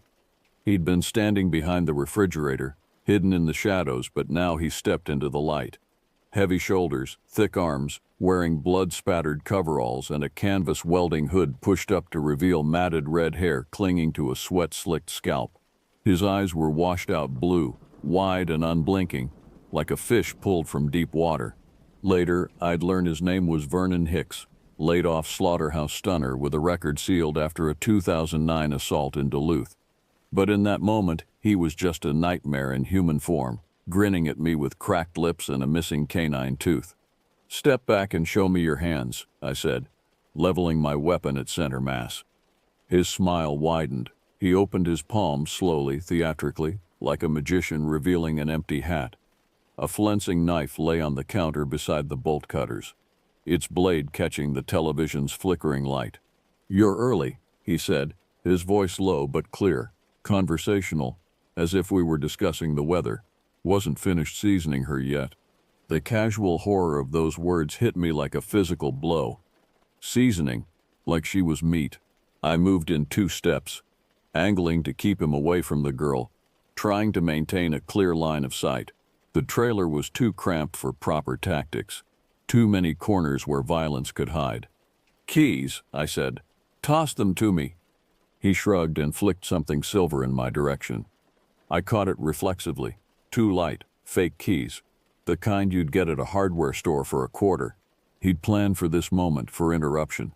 The thought made my stomach turn. I felt the air shift before he moved. Maybe it was instinct, maybe luck, but I saw his weight transfer to his back foot a split second before he lunged for the knife.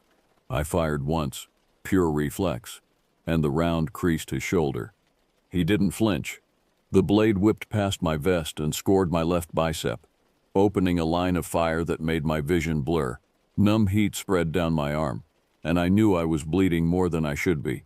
I fired again. The slide locked on empty. In training, you practice reloads 1,000 times until it becomes muscle memory. But training doesn't account for blood-slicked fingers or the way terror can make your hands shake.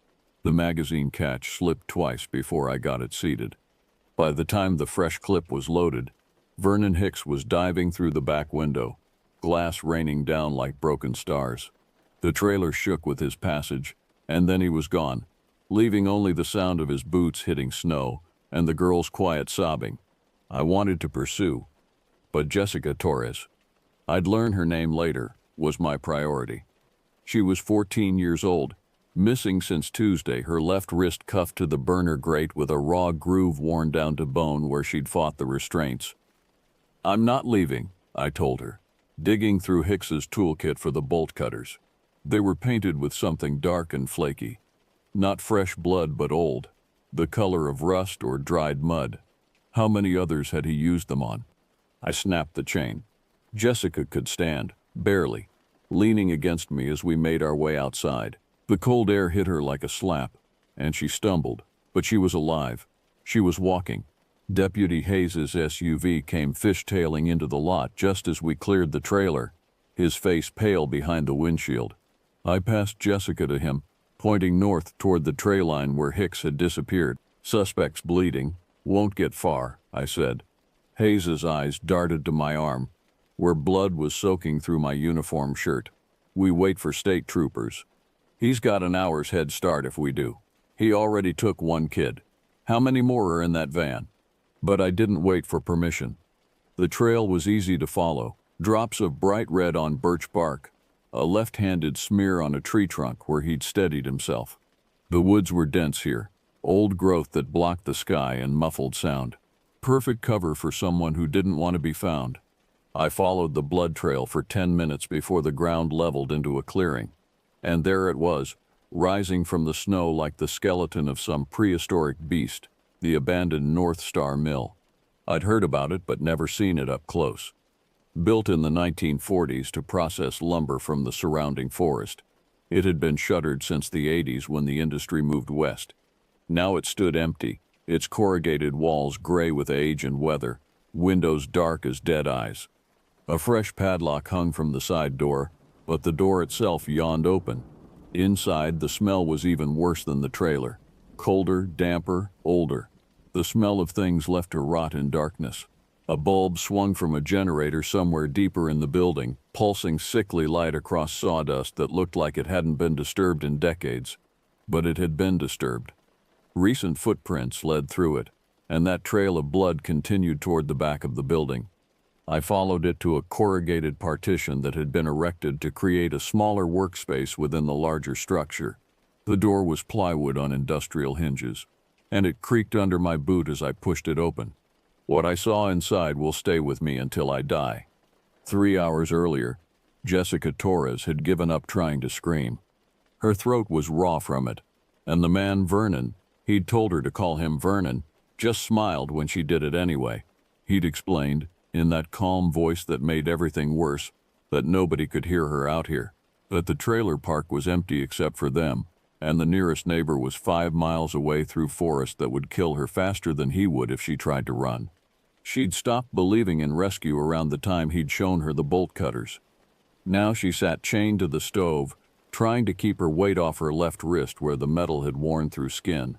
The handcuff was old, police issue from maybe the 1990s, and Vernon had packed the keyhole with something that looked like putty. He'd planned this, she realized, maybe for months. The trailer reeked of him, unwashed clothes, stale cigarettes, and something else she couldn't identify but that made her stomach turn. Vernon himself sat at the small dining table, sharpening his knives and watching daytime television like this was perfectly normal, like she was part of the furniture. Sometimes he talked to her. Casual conversation, as if they were friends. "You remind me of my sister," he'd said earlier, running a whetstone along the edge of a filleting knife. "She had your eyes, dark, like coffee beans. Course she's been dead 15 years now, but I still think about her." Jessica had tried not to respond, but he'd waited with infinite patience until she asked, "What happened to her?" "Car accident. Wasn't my fault, but I always wondered what would have happened if I'd been driving that night instead of her boyfriend. Probably wouldn't have wrapped that Camaro around a telephone pole." The casual way he'd said it, like he was discussing the weather, made her skin crawl. But it was the next part that really scared her. After the funeral, I kept thinking about all the things we never got to do together.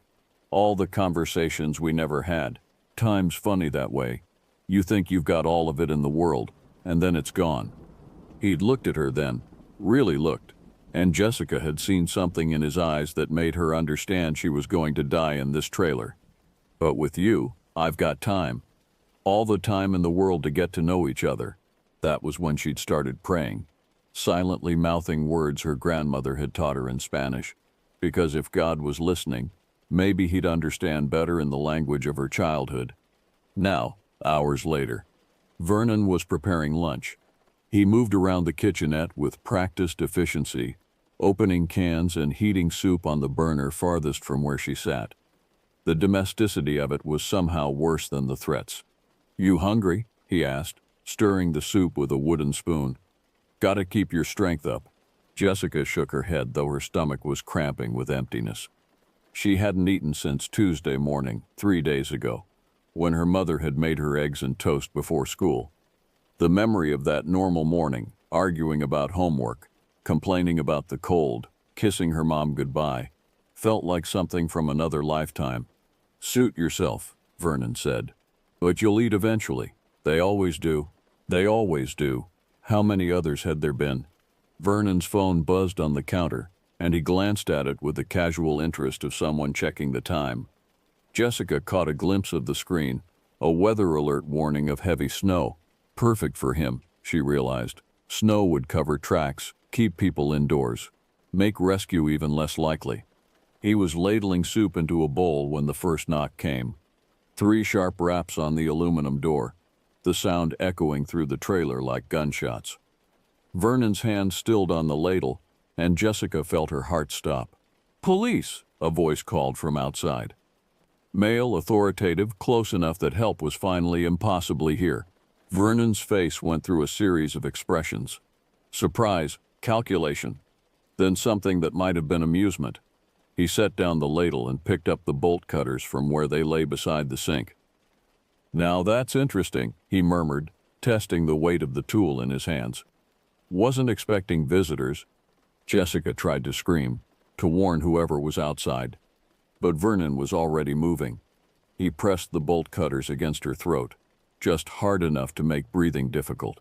"One sound," he whispered, "and I'll cut your windpipe before he gets the door open. You understand me?" She nodded, tears streaming down her face. So close. Help was so close, and she couldn't even cry out. The knocking came again, more insistent this time.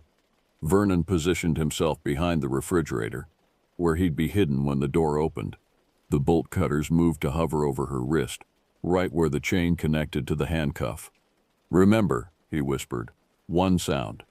The door handle turned with a metallic click that seemed to echo forever. The police officer who stepped through the doorway was younger than Jessica had expected, maybe early 30s, with dark hair and the kind of alert eyes that saw everything. His weapon was drawn but pointed low, and she could see him processing the scene. The smell, the layout, the girl chained to the stove. Their eyes met for just a moment, and Jessica mouthed the only word that mattered: "Help." That's when Vernon stepped out of the shadows, smiling like he was greeting an old friend. The officer's weapon came up immediately, centered on Vernon's chest, but Jessica could see the calculations running behind his eyes. Too close quarters, too much risk of hitting her if things went wrong. "Step back and show me your hands," the officer said. Vernon's grin widened, and Jessica knew with terrible certainty that he'd been planning for this moment, had probably fantasized about it during the long hours of waiting. "You're early," Vernon said, opening his hands to show they were empty. Wasn't finished seasoning her yet. The casual cruelty of it made Jessica sick. Seasoning. Like she was something to be prepared for consumption. The officer moved closer, trying to get an angle that would keep Vernon away from her, but the trailer was too small, too cramped. When Vernon tossed the fake keys, Jessica saw the officer's attention split for just a moment. That's when Vernon lunged for the knife on the counter. The first gunshot was impossibly loud in the confined space, a sound that seemed to punch through Jessica's chest and leave her ears ringing. Vernon stumbled, but didn't go down, and then he was moving with the knife, faster than someone his size should have been able to move. The second shot came as the knife scored across the officer's arm, opening a line of red through his uniform sleeve. Jessica saw him reload with hands that shook just slightly, but by then Vernon was already diving through the back window. Glass exploded inward, glittering like diamonds in the television's blue light. Vernon hit the snow outside with a thud that shook the trailer's thin walls, and then he was gone, leaving only the sound of his boots crunching through snow and the officer's labored breathing. The silence that followed was almost worse than the violence. Jessica found herself shaking so hard that the handcuff rattled against the stove, a sound like chattering teeth. "I'm not leaving," the officer said, and his voice was steady despite the blood soaking through his sleeve. He was digging through Vernon's toolkit, looking for something to cut the chain. When he found the bolt cutters, Jessica saw him examine them with a cop's trained eye. There was something dark coating the handles, old stains that had dried to the color of rust. How many others had Vernon used them on? The chain snapped with a metallic ping that sounded like freedom. Jessica tried to stand and nearly fell, her legs weak from hours of immobility and terror.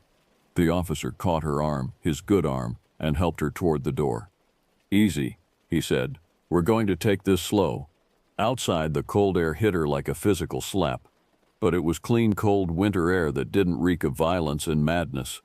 Another police car was pulling into the lot, fishtailing slightly on the snow-slicked gravel.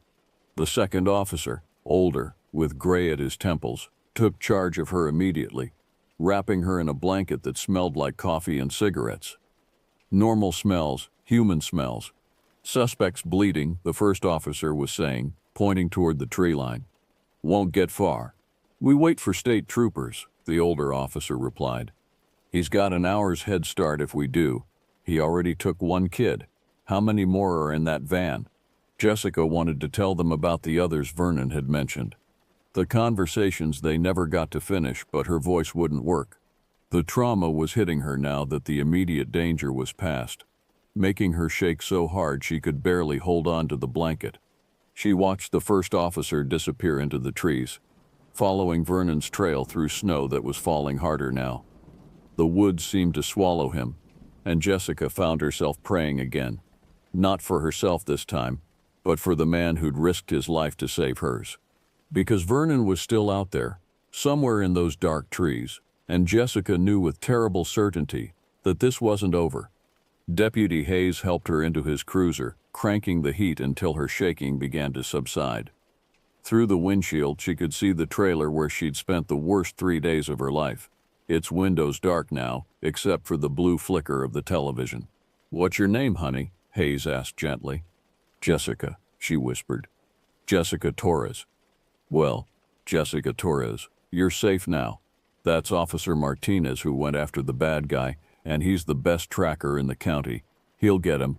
Jessica nodded, but she couldn't shake the memory of Vernon's smile, the casual way he'd talked about his dead sister, the planning that had gone into every detail of her captivity. Men like that didn't get caught easily. They prepared for every contingency, including this one. The workshop Vernon Hicks had created in the abandoned mill was a monument to methodical madness. I'd seen crime scenes before, domestic violence calls that ended in blood, car accidents that painted the highway red, even a murder-suicide from my rookie year that still visited my dreams. But this was different. This was industrial-scale horror, organized and efficient as a slaughterhouse floor.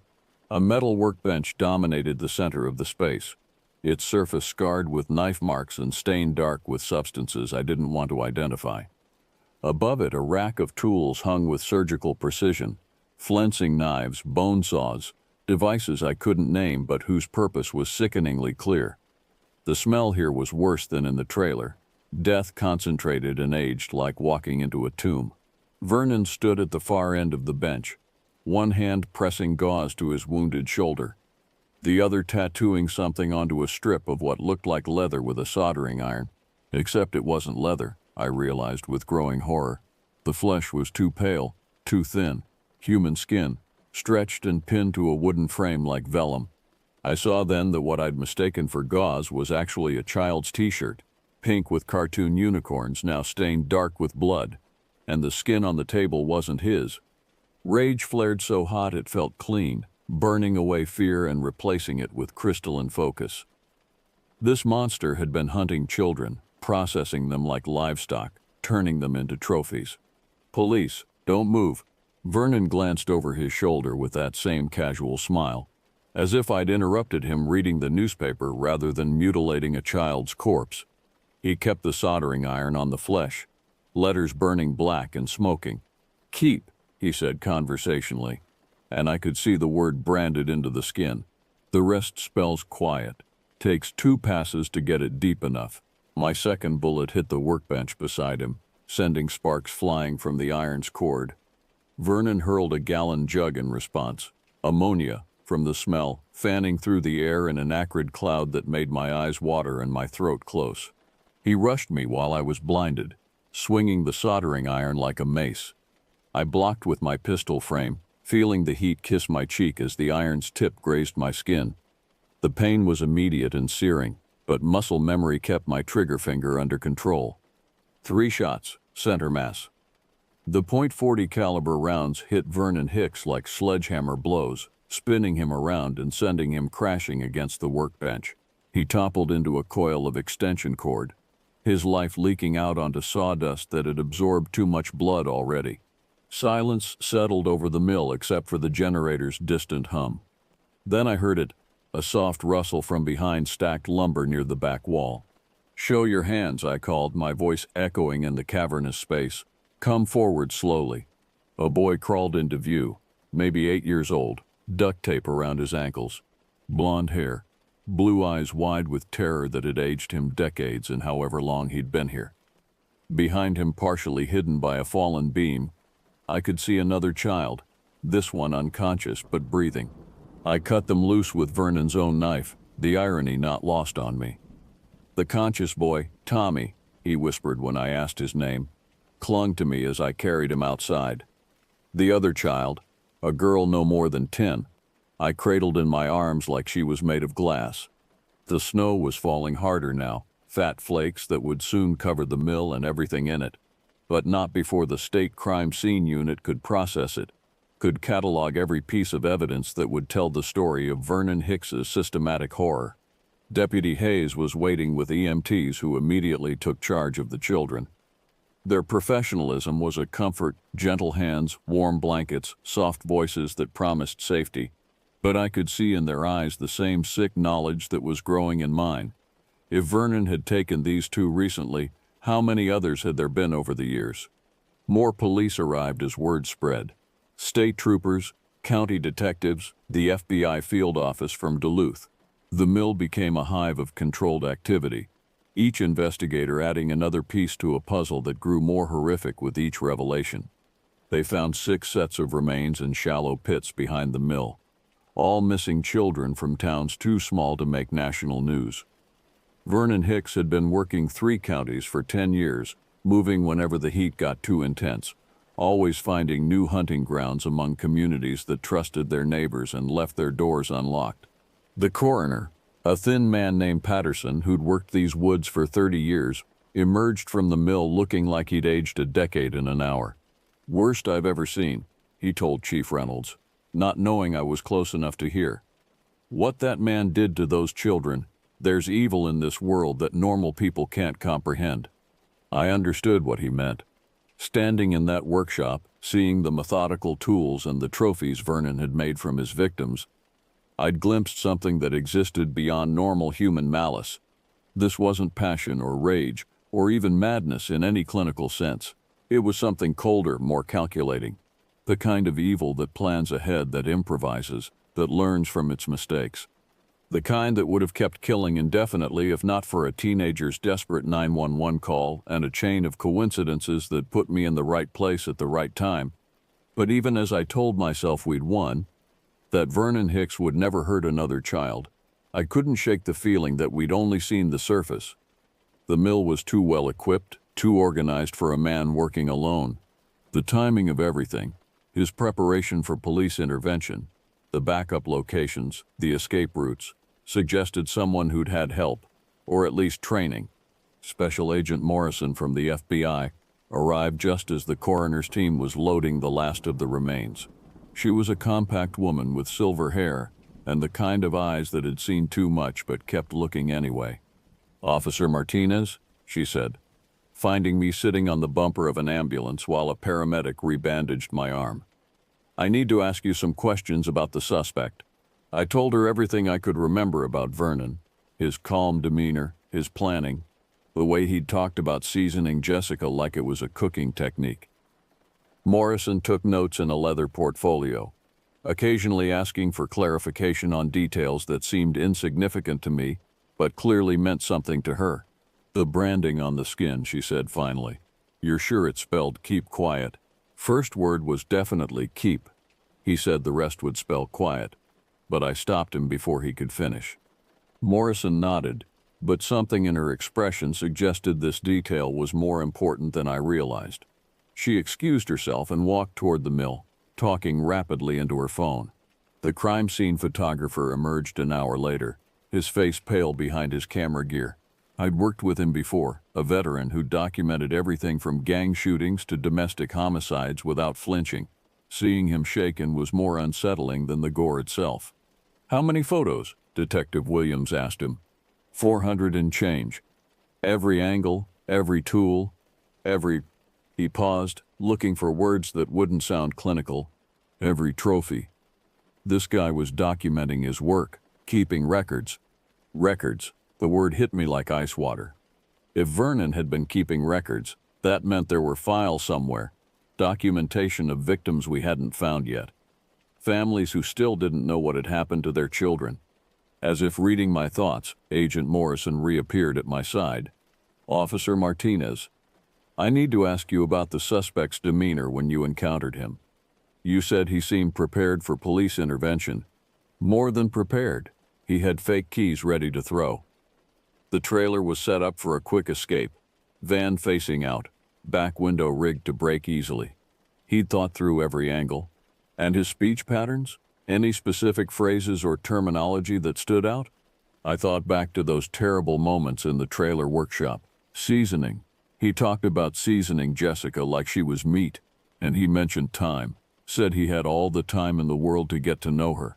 Morrison's pen stopped moving. "Time. That's interesting. Did he say anything else about time? About schedules or deadlines?" "He said I was early, that he wasn't finished with her yet." She closed her portfolio and looked toward the mill, where crime scene techs were still working under portable lights. The snow was coming down so hard now that their figures looked like ghosts moving through the beam. "Officer Martinez, what I'm about to tell you doesn't leave this conversation. We've been tracking a network of individuals who share certain interests regarding children. They communicate through encrypted channels, trade information, sometimes coordinate activities. The phrase 'keep quiet' has shown up in several cases across the Midwest. The implications hit me like a physical blow. Vernon Hicks wasn't just a lone predator. He was part of something larger, more organized, something that might still be operating. You think there are others? I think Vernon Hicks was very careful, very methodical, and very connected. Men like that don't work in complete isolation. They find each other, they share techniques, they learn from each other's mistakes." She handed me her card, the FBI logo stark against white cardstock. "If you remember anything else, anything at all, call me immediately. And Officer Martinez, watch your back. Networks like this don't forget when someone disrupts their operations."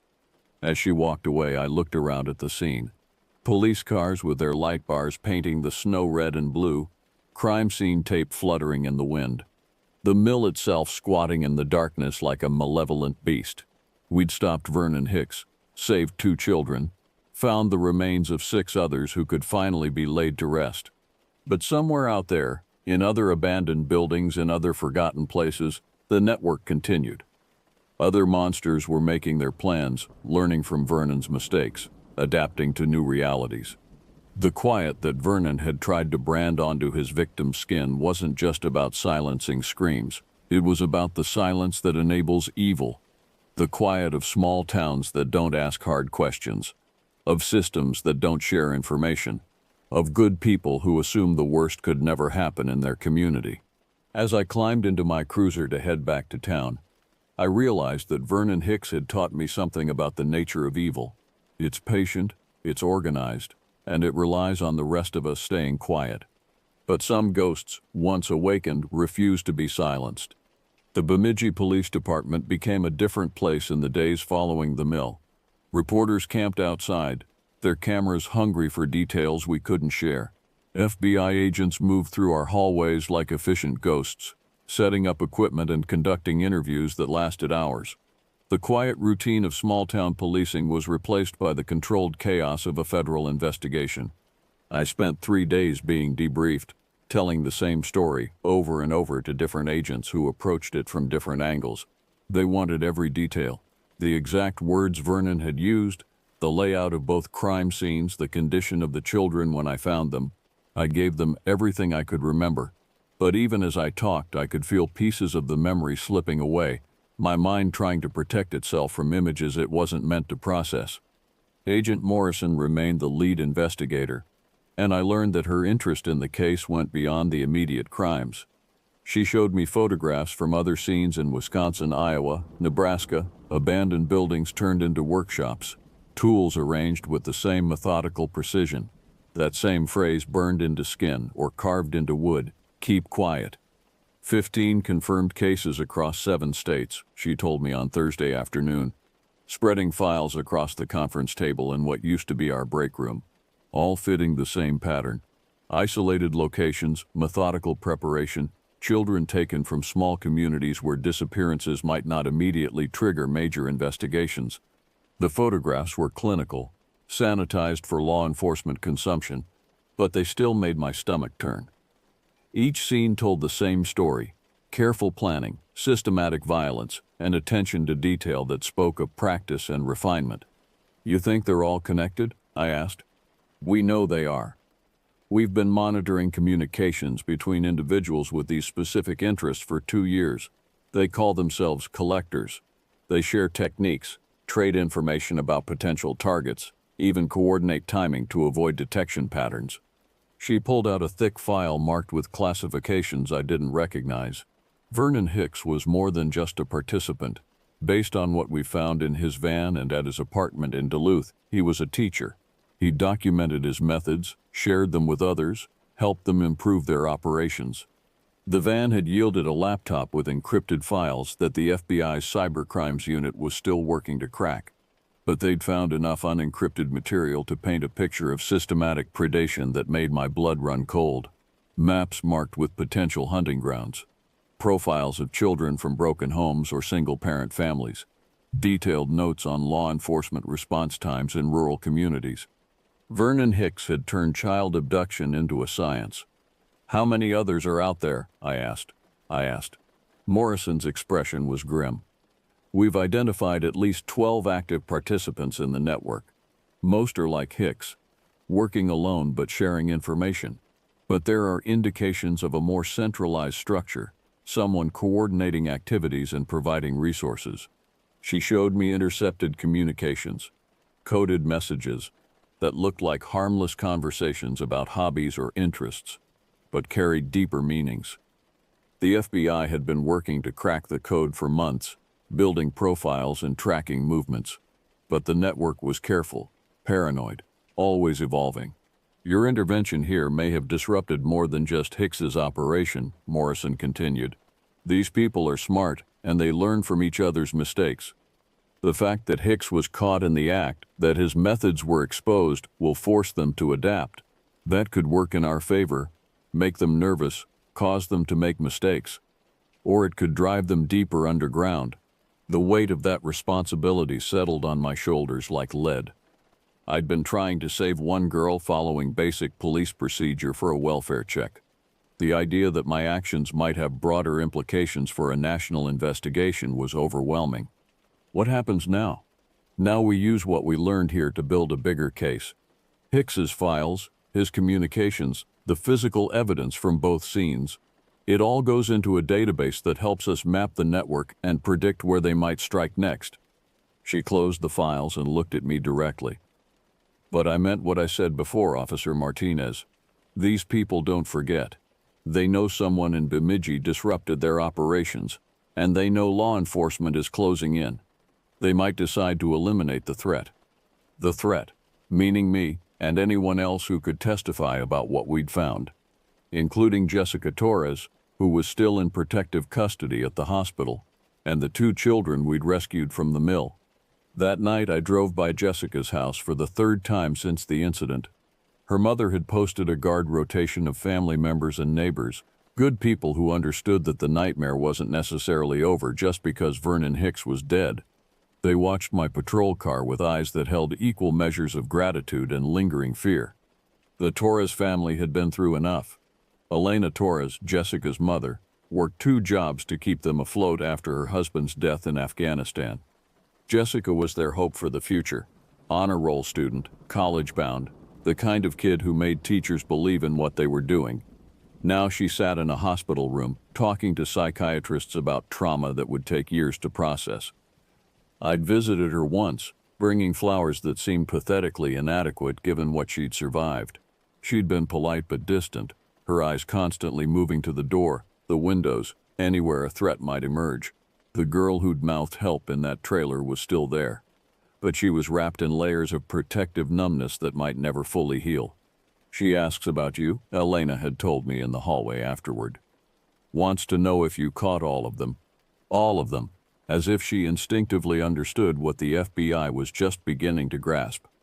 That Vernon Hicks was part of something larger, more dangerous than a single madman with a taste for violence. Tell her we're working on it, I'd said, though the words felt hollow even as I spoke them. On Friday, Chief Reynolds called me into his office. He looked older than he had a week ago, the stress of managing a federal investigation and media circus adding years to his face. How are you holding up, Jake? I'm fine, Chief, the standard answer, though we both knew it was bullshit. I hadn't slept more than 3 hours straight since the mill, and those hours were filled with dreams of children's voices calling for help from places I couldn't find. FBI wants to keep you on as a consultant for the broader investigation. They think your experience with Hicks could be valuable as they track down the others. The offer wasn't unexpected, but it still made me pause. Taking it would mean diving deeper into a world I'd only glimpsed, spending months or years tracking predators through their underground networks. It would mean more crime scenes, more victims, more exposure to evil that most people never knew existed. But it would also mean justice for children who might not get it otherwise. What do you think, Chief? Reynolds leaned back in his chair, studying me with the same careful attention he gave budget reports and personnel decisions. I think you've got a choice to make. You can go back to regular patrol, work traffic stops and domestic calls, try to forget what you saw in that mill, or you can follow this through to the end, help put these bastards away for good. He paused, then added, Either choice is right, Jake. You've already done more than your duty. No one would blame you for walking away. But walking away meant leaving Jessica Torres and thousands of other potential victims in the hands of monsters who were learning from Vernon Hicks's mistakes. It meant going back to patrol knowing that somewhere out there, in abandoned mills and rural workshops, the network was adapting, evolving, finding new ways to hunt children. I thought about the phrase burned into that child's skin, keep quiet, about the silence that enables evil to flourish, about the responsibility that comes with seeing the truth, even when that truth is unbearable. I'll take the assignment, I said. Reynolds nodded as if he'd expected nothing less. FBI wants you in Minneapolis Monday morning. Agent Morrison will brief you on the broader operation. As I left his office, I realized that my life in small-town Minnesota was effectively over. The quiet routine of rural policing, the comfortable predictability of a community where everyone knew everyone else. Vernon Hicks had stolen that from me as surely as he'd stolen innocence from his victims. But maybe that was the point. Maybe the quiet we'd all been living in was an illusion, a comfortable fiction that allowed evil to operate in the spaces between our awareness. Maybe it was time to make some noise. That evening, I sat in my cruiser outside the mill one last time. The crime scene tape was gone. The investigators finished with their work, but the building itself remained empty, waiting for demolition orders that would probably never come.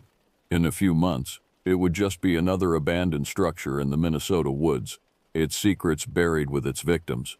But the network Vernon Hicks had been part of was still out there, in other mills, other workshops, other communities that thought they were safe. And somewhere, another child was being prepared for horrors I could barely imagine.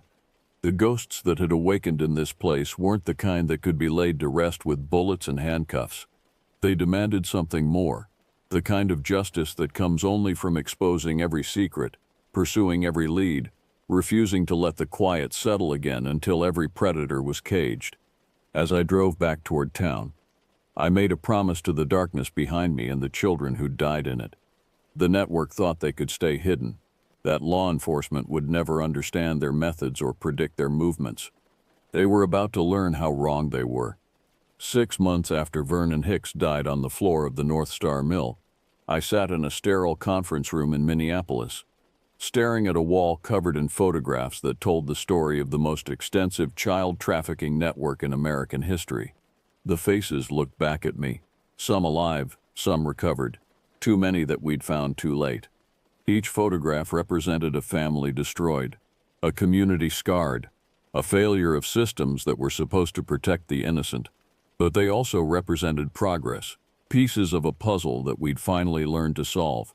18 arrests across 9 states, Agent Morrison was saying, her voice cutting through my exhaustion. 4 major workshops shut down, 12 children recovered alive. The network that Vernon Hicks helped build is finished. The operation had taken everything I had and more. 6 months of following leads through dark places, of learning to think like predators in order to catch them, of seeing humanity's capacity for evil displayed in methodical detail. I'd aged years in those months, felt something inside me harden and calcify until I wasn't sure I remembered how to feel normal human emotions. But we'd done it. The FBI's task force, working with local law enforcement across the Midwest, had systematically dismantled the network that called itself the Collection. We'd tracked their communications, infiltrated their forums, turned their own paranoia against them until the whole structure collapsed.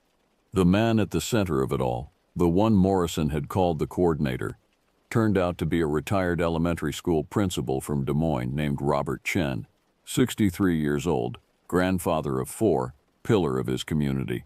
For 8 years, he'd been organizing the systematic abduction, abuse, and murder of children across 7 states, providing resources and coordination to predators like Vernon Hicks. His arrest had been almost anticlimactic. No dramatic chase, no final confrontation, just FBI agents at his door on a Tuesday morning, presenting a warrant while his wife watered her garden and asked what was wrong. She still didn't know. Might never understand how the man she'd been married to for 40 years had been living a double life that turned children into commodities. "What's the final count?" I asked, though I wasn't sure I wanted to know. Morrison consulted her files. 47 confirmed victims, dating back 12 years, probably more that we'll never be able to prove. The network was careful about documentation. They kept records for operational purposes but destroyed them regularly to avoid leaving evidence. 47 children. Each one represented a family like the Torres family, parents who'd gone to sleep one night with their children safe in their beds and woken to every parent's worst nightmare. Some of those families had answers now, closure of a sort. Others would carry their questions forever. And the survivors? 19 recovered alive, including Jessica Torres and the 2 you pulled from the mill. They're getting the best treatment available. But Morrison's voice trailed off, and I understood. Some wounds heal, others just learn to live with the scars. I'd visited Jessica 3 times during the investigation, watching her slowly emerge from the protective shell trauma had built around her. She was back in school now, excelling as she always had. But there were differences. She sat with her back to the wall. She avoided crowds. She slept with a light on and probably always would. But she was alive, and she was fighting. And sometimes that's all the victory you get. "What happens to you now?" Morrison asked. "Chief Reynolds made it clear you've got a job in Bemidji as long as you want it." I considered the question. For 6 months, I'd been living out of hotel rooms and rental cars, chasing monsters through the dark corners of America. The work had been necessary, vital even, but it had cost me something I wasn't sure I could get back. The ability to see a van parked outside a school and not immediately wonder what was inside. The capacity to trust that most people were fundamentally decent. "I think I need to go home," I said finally. Morrison nodded as if she'd expected that answer. "The offer stands if you change your mind. We could use someone with your instincts in the behavioral analysis unit." But I was tired of analyzing behavior, of thinking like predators, of seeing the world through the lens of worst-case scenarios. I wanted to go back to small-town policing, to traffic stops and domestic calls and Friday night football games. I wanted to remember what it felt like to live in a community instead of just surviving in one. The drive back to Bemidji took me past the mill for the first time since that snowy February night. The building was gone, reduced to a concrete foundation and a pile of twisted metal that would be hauled away once the paperwork cleared. Someone had planted wildflowers around the perimeter, black-eyed Susans and purple coneflowers that would bloom every summer as a small memorial to the children who'd died there. It was better this way. The building itself had been contaminated by what happened inside it, transformed from mere architecture into something that would have haunted the landscape forever. Better to let the forest reclaim it, let new growth cover the scars. But the memories would remain. In the files the FBI would keep forever, in the nightmares of the survivors, in the questions that families would carry until they died. Some ghosts can't be laid to rest with demolition and wildflowers. I'd learned something during those 6 months of hunting monsters. Evil isn't an aberration. It's not some rare occurrence that strikes randomly and then disappears. It's patient and persistent and always looking for opportunities. It organizes itself, learns from its mistakes, adapts to new realities. The only thing that stops it is people willing to look into the darkness and refuse to turn away. That evening, I sat in my police cruiser outside Jessica's house, part of the informal protection detail that had become routine for our department. The Torres family had moved on with their lives as much as anyone could, but they understood that safety was an illusion that had to be actively maintained. Elena Torres came out to talk, bringing coffee that tasted like forgiveness. "How is she?" I asked. "Better. Still has bad days, but she's planning for college now. Wants to study criminal justice." Elena smiled, but there was sadness in it. "Says she wants to help catch the bad guys." Another generation drawn into the fight between light and darkness. Jessica Torres, who should have been worried about homework and boyfriends and prom dresses, would instead spend her life studying the minds of predators. The network had stolen her childhood, but it had also given her purpose. "She asks about you," Elena continued. "Wants to know if all the bad guys are really gone." I considered the question. The network we'd tracked was finished, its members dead or imprisoned, but networks could be rebuilt, new organizations could form, other predators could learn from the mistakes we'd exposed. Evil was a renewable resource, constantly finding new forms and new opportunities. "Tell her we got them all," I said, because sometimes hope is more important than absolute truth. "Tell her she's safe now." Elena nodded and went back inside, leaving me alone with the quiet that had settled over Bemidji like snow. It was a different quiet now than the one Vernon Hicks had tried to enforce with violence and fear. This was the quiet of a community that had learned to watch out for itself, that understood the price of complacency. As I prepared to end my shift, dispatch crackled through the radio. "Unit 32, we have a welfare check. Elderly resident hasn't been seen for 2 days. Normal police work." The kind of call that usually meant someone had fallen and couldn't get up, or had simply forgotten to check in with worried relatives. Nothing dramatic. Nothing that would make headlines or require federal intervention. "Unit 32, copy. En route." I started the engine and pulled away from the Torres house, leaving behind the ghosts of the mill and the monsters we'd tracked across 9 states. Tomorrow there would be new calls, new problems, new opportunities to serve and protect a community that had learned to trust again. But tonight, as I drove through streets where porch lights burned against the darkness and families slept safely behind locked doors, I carried with me the knowledge that silence isn't always golden. Sometimes it's complicit. Sometimes it's deadly. The network was broken, its members scattered or caged. But somewhere out there, in other small towns with other abandoned buildings, new predators were learning that the quiet we'd once taken for granted was an illusion that good people could no longer afford. The ghosts Vernon Hicks had awakened would never fully rest.